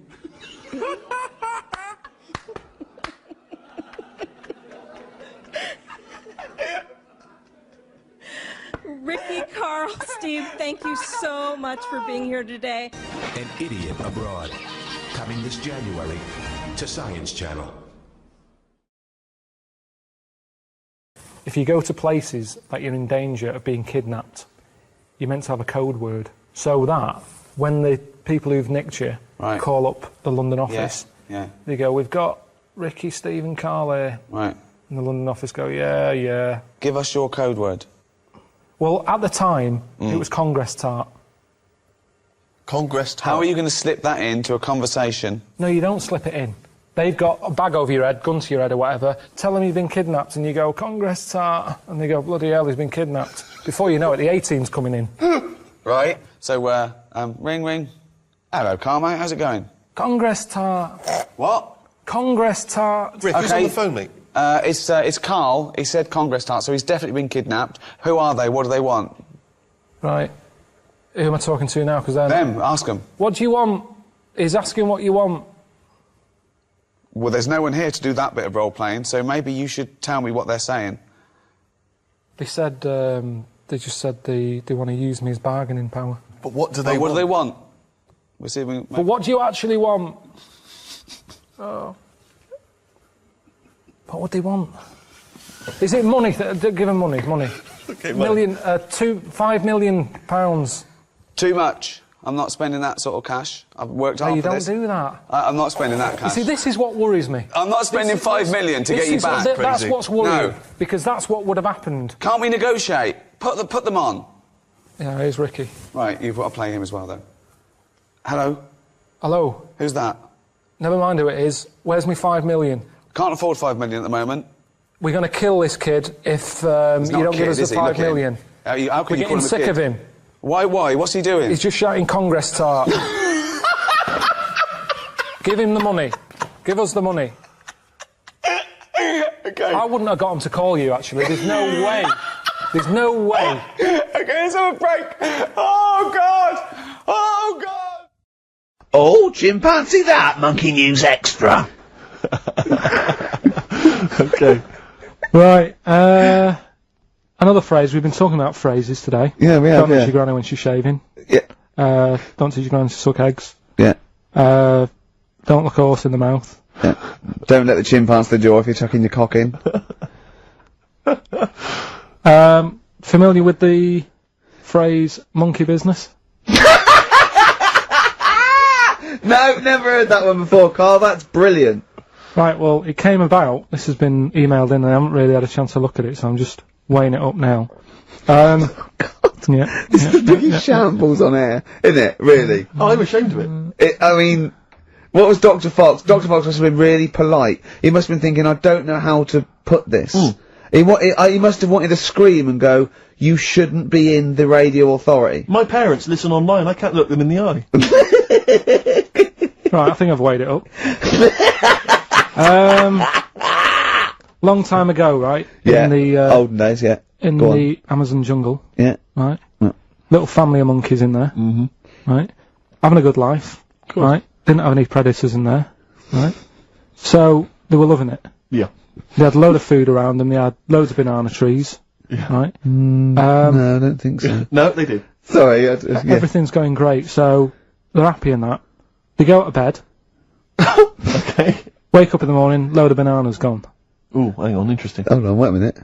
So either your dad's been around or this isn't the great Amazon banana robbery, is it? So anyway, turns out it was another load of monkeys from another part of the island, from the rough bit. From the rough bit! I love it! They went into a middle class area. they're the ones with the earrings and the leather jackets. Oh, that is brilliant! From a rough part of the island. So the monkeys thought, well, there's no point getting into a fight with them because they're harder than we are. Yeah, of course, and they carry chains. So I love all this conjecture. They got flip knives and tattoos. Yeah, go on. So basically, they said, let's do some business with the bananas. Let's do some business with the bananas? Shit! What are you talking about? Oh, for Christ's sake! Right, calm down, we haven't got much time left. Oh, God! What do you mean they said it? Forget it. No! Don't forget it! Carl, do not press seriously. that! Switch the record off. Switch the record off. Christ. Switch the record off, Carl. What are you talking about? What did they do? Oh. Let's do business with the bananas. Yeah. So they said, well, rather than them coming robbing them, we'll flog them. So that put a stop to it then. The monkeys came. They didn't have money. They said, give us some bananas. And it says here. So what, they exchange bananas for bananas? For berries and nuts. So that's where the phrase monkey business comes from. A little business they set up. Right, there, God. That's the end of that as well. So that's the end. That is a shame. That's the end of Rockbusters and Monkey News. Well done. You've done it in one show.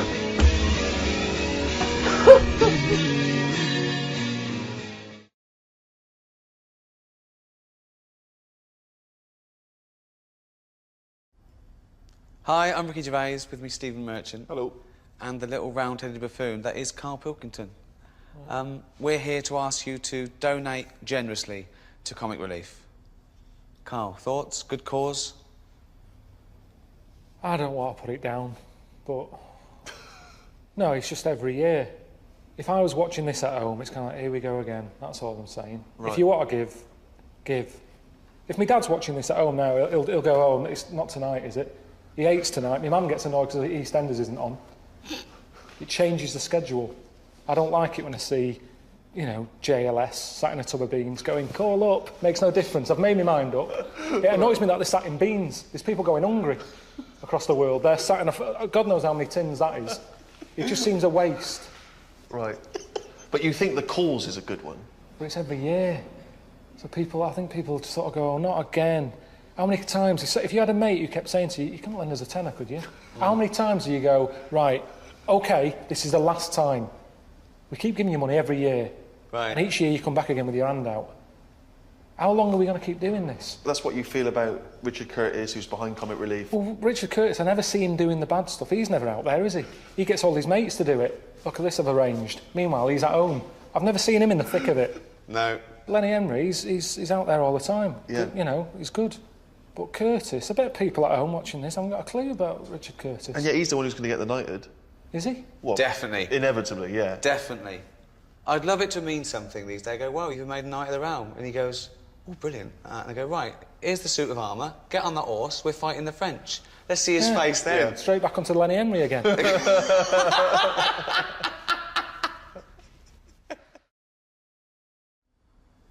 I feel that Karl's perhaps been a bit negative about Comic Relief. Can you give us your appeal for people to contribute to Comic Relief?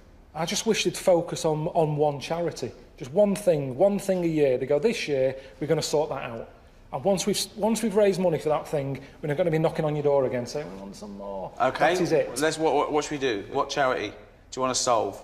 Everyone sends the money. Well, just something important. In the paper the other day, they'd raised money for a pair of slippers for an elephant. Right, Now, why? I love elephants, but it annoyed me. This picture there, 500 quid it was for a pair of slippers. Why? Because he doesn't want to stomp around the house in his shoes. We can't say that. Exactly.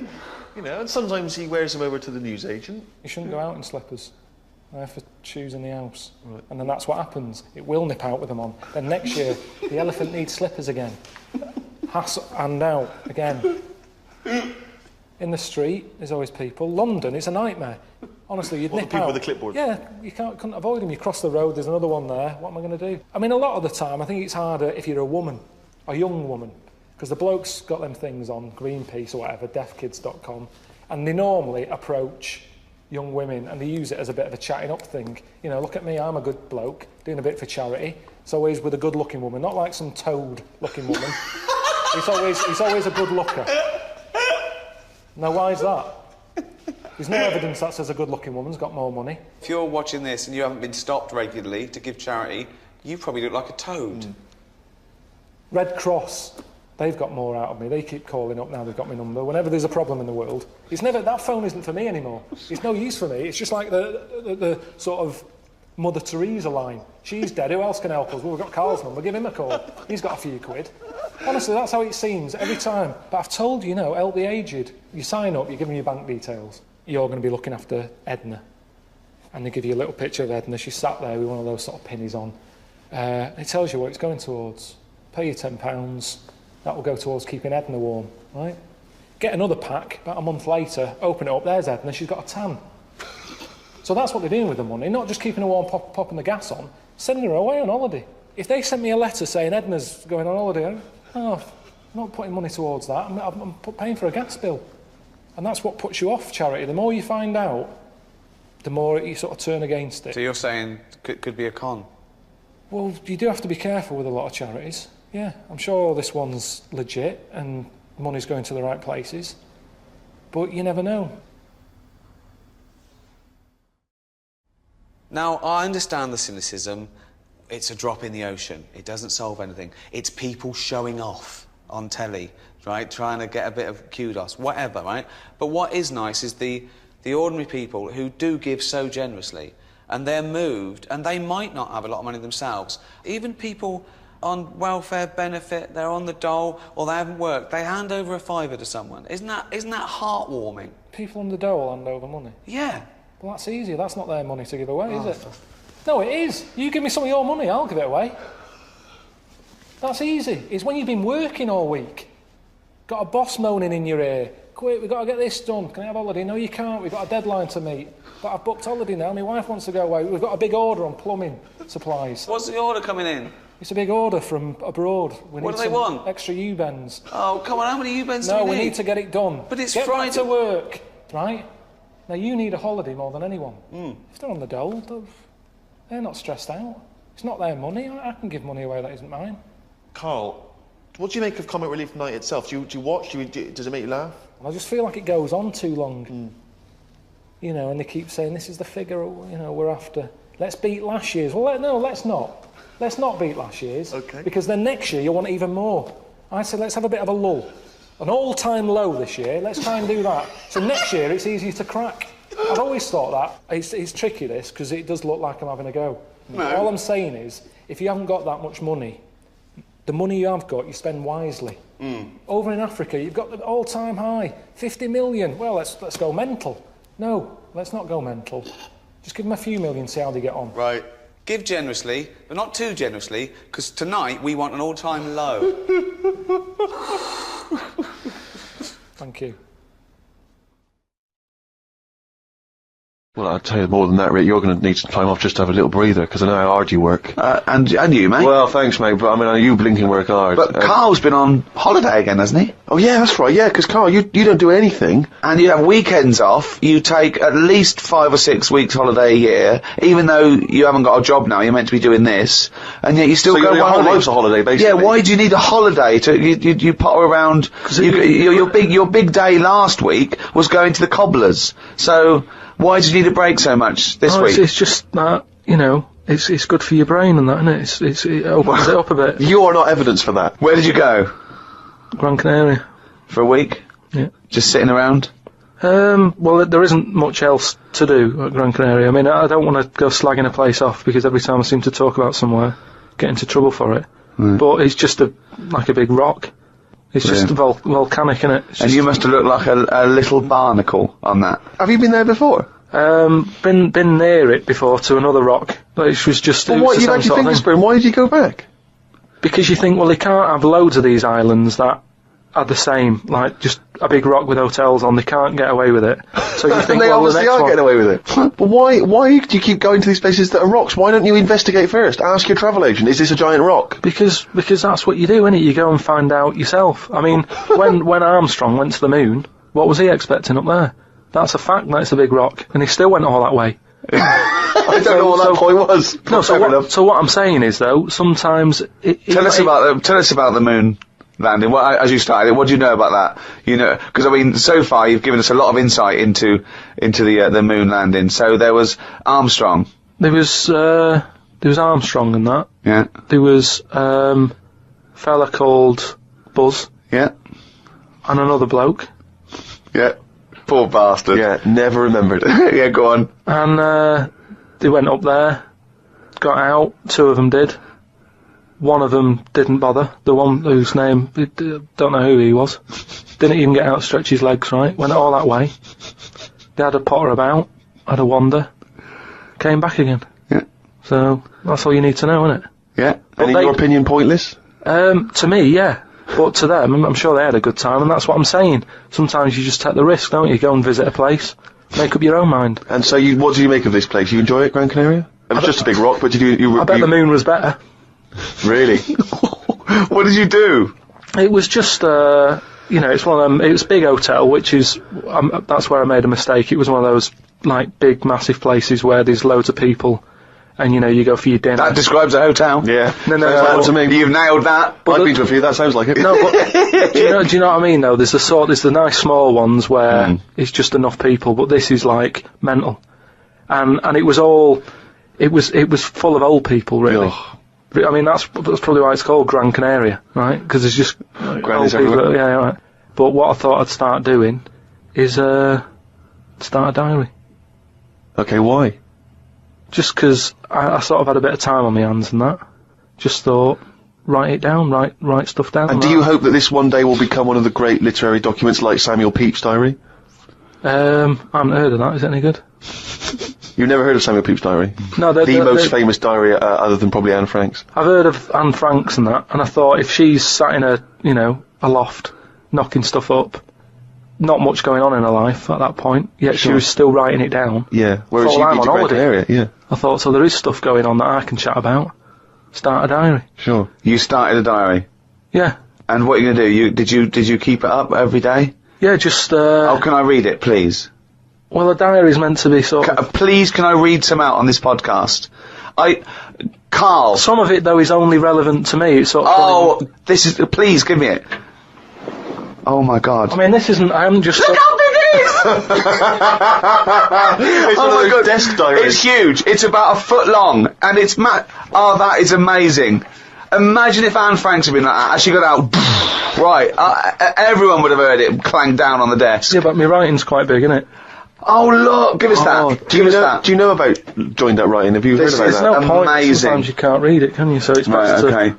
to look at oh my God, it starts on the first day. This is wonderful.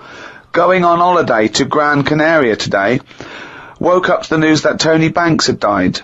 There was a piece on the news about how everyone was shocked. Got me thinking about an invention that was really good. Right. A watch that counted down your life. If it says you've got 3 days left, go to the doctors. Told Suzanne about invention. She said she wouldn't buy one. But she said that about the iPod. How would this device work, this watch? I mean, how would you know when you were about to die? Is that a concern, again, not for you to worry about, presumably the boffins and stuff? No, all I was thinking is that Tony Banks fella, he died and everyone was shocked about it. But if you had like a little watch on... But how does it work? You can't just say, wouldn't it be good? How would this work? Yeah, I imagine you in the patent office going, got an idea, they go, oh certainly, Mr. Pilkington, what's your idea? Watch that counting down your life. Oh, how does that work? Just wear it, just pop it on your wrist. No, what do you mean, just pop it on your wrist? How does it work, just pop it on your wrist? Brilliant. You're an idiot. Well, it's interesting that he goes on. The flight to Gran Canaria was a bit bumpy. I thought about the clock that counts down your life again, and I wondered if it would know if you were going to die in a disaster. No, he's querying his own design. He's wondering if he would know. He's invented this. And now he's playing with John. A fella on the plane was reading Koi Mag. It was a fishing magazine. I glanced over and noticed he was reading the Pond of the Month article. Don't think they could make it into a weekly magazine. Well, to be fair to you, because I remember seeing a guy on the train once reading Carp Monthly, a magazine dedicated entirely to carp, and it had Carp of the Month. And I just thought, once you're like 3 months in, the editor must be stressing, have we got any more carp? Have we got a carp that's actually done anything? I reckon if they used the same one twice, there wouldn't be many complaints. No one would be noticing. No, that's the carp they used 2 years ago. There was a really fat bloke on the plane. He was playing on his PSP. While I waited to go to the toilet, I looked at what game he was playing. It was darts. He's that fat and lazy, he can't even face playing a more active game on a games console.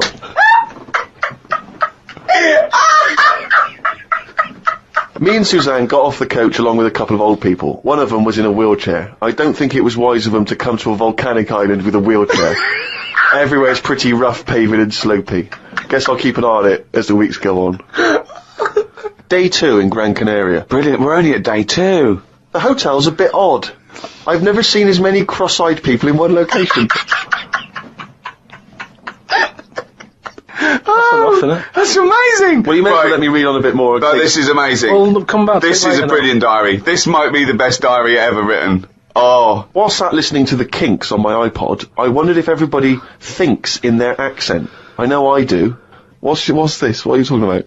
Just that, when I've been sat there lying on the lounger, right, and I was thinking about stuff. How do you know you think in your accent? Tell me a typical thought. Because what I mean is, say if I was like, if I saw something, right, do you know how I say, like, oh, that's a bit weird, isn't it? No, but I don't have to. But when you think, I don't think the sentence is like I'm saying it. It's just a thought. The thought appears. It's conceptual and it's already there. It's not like I go, Rick, what? Just looking at that fellow over there, were you? Yeah, I was. Yeah. I was thinking it was a bit weird. Oh, so was I. I don't think out whole sentences. Whereas you have Carl, stop listening to the Kinks for a minute. Look over there. More cross-eyed people. No, well that's is that how your mind works? In a way, yeah. And brilliant. That's when because I thought it's great that he has to think that whole sentences. Because I thought that's weird, isn't it? Like I didn't think that's weird, isn't it? And I thought I actually think in my accent. And then I thought, does Stephen Hawking, does he, when he's doing his maths and that, is he? I don't know where he's from, so I don't know what his accent would be like. I think he's from Kent or Cambridge or Oxford. Right. So you think he might think in his voice, in that voice, the computerised voice. Just wondered. Had lunch inside today due to shite weather. Sat next to an old fella. Old men's ears and noses carry on growing as they get older. Suzanne noticed his fingers were fat too. Maybe they continue to grow. Suzanne didn't laugh when I said her arse had the same problem. Day 3, cloudy start to the day. Had pie and chips in a cafe. Had a bit of an argument with Suzanne because I thought it was daft that we were paying for food when we were on an all-inclusive holiday. Changed my mind when I saw they sold pie, though. The cafe was called Tattoos. The fellow who owned it didn't have any tattoos. But we never saw his wife.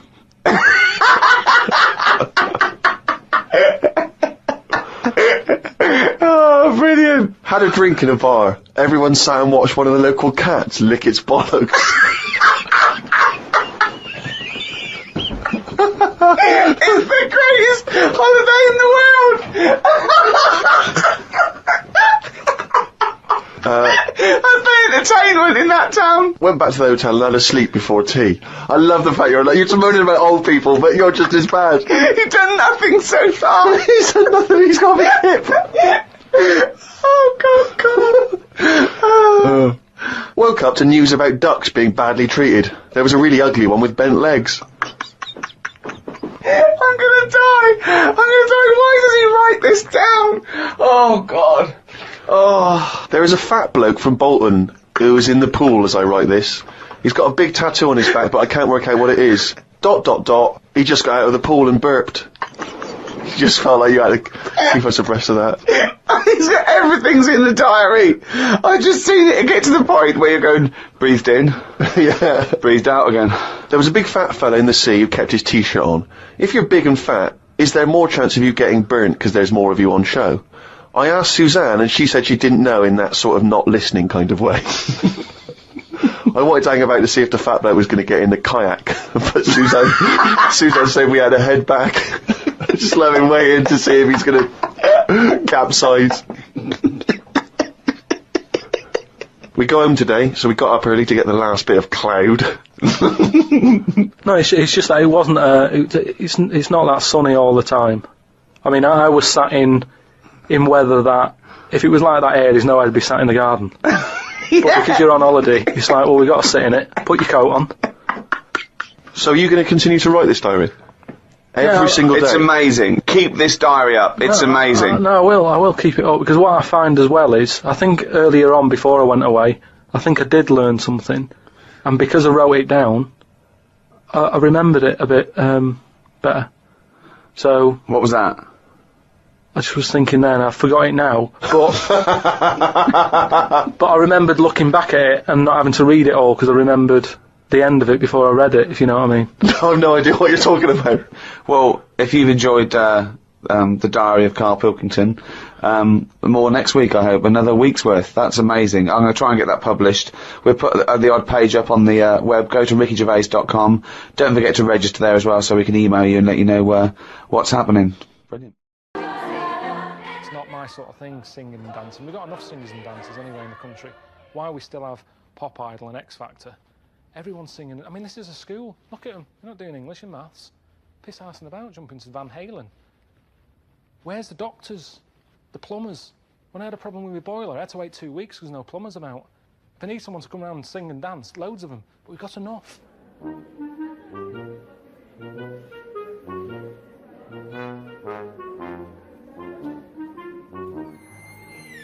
I haven't got a taste for it, honestly.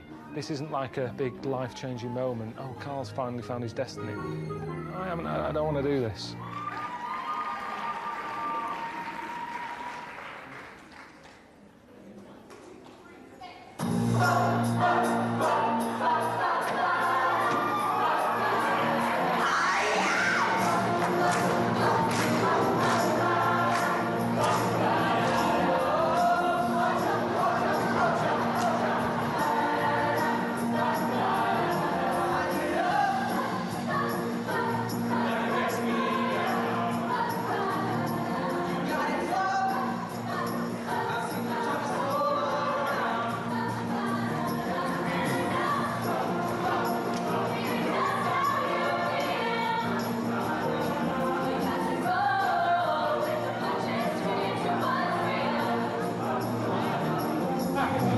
Standing there with your back against the record machine, ain't the worst you can see. Oh, you know what I mean? Come on, you might as well jump. Come on, have a jump.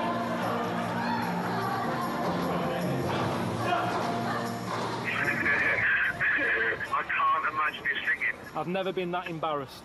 Do you know how I always say to you that you give me anxiety dreams? I panic and stuff because of the things you set up, and that time when I had a dream about being in a toilet and you opened the door and there was a big audience looking at me having a shit. It was exactly the same feeling I had in my dream as that. I just wanted to wake up and for it to go away. It was shocking. And the weird thing about that dream, it's not particularly sort of Freudian or symbolic, right, as an anxiety dream. Because I often open the door when you're having a shit to annoy you. That's true, actually. So, yeah. It's quite a justified dream. That's normal. Have a great time, man. I'll see you soon. All right.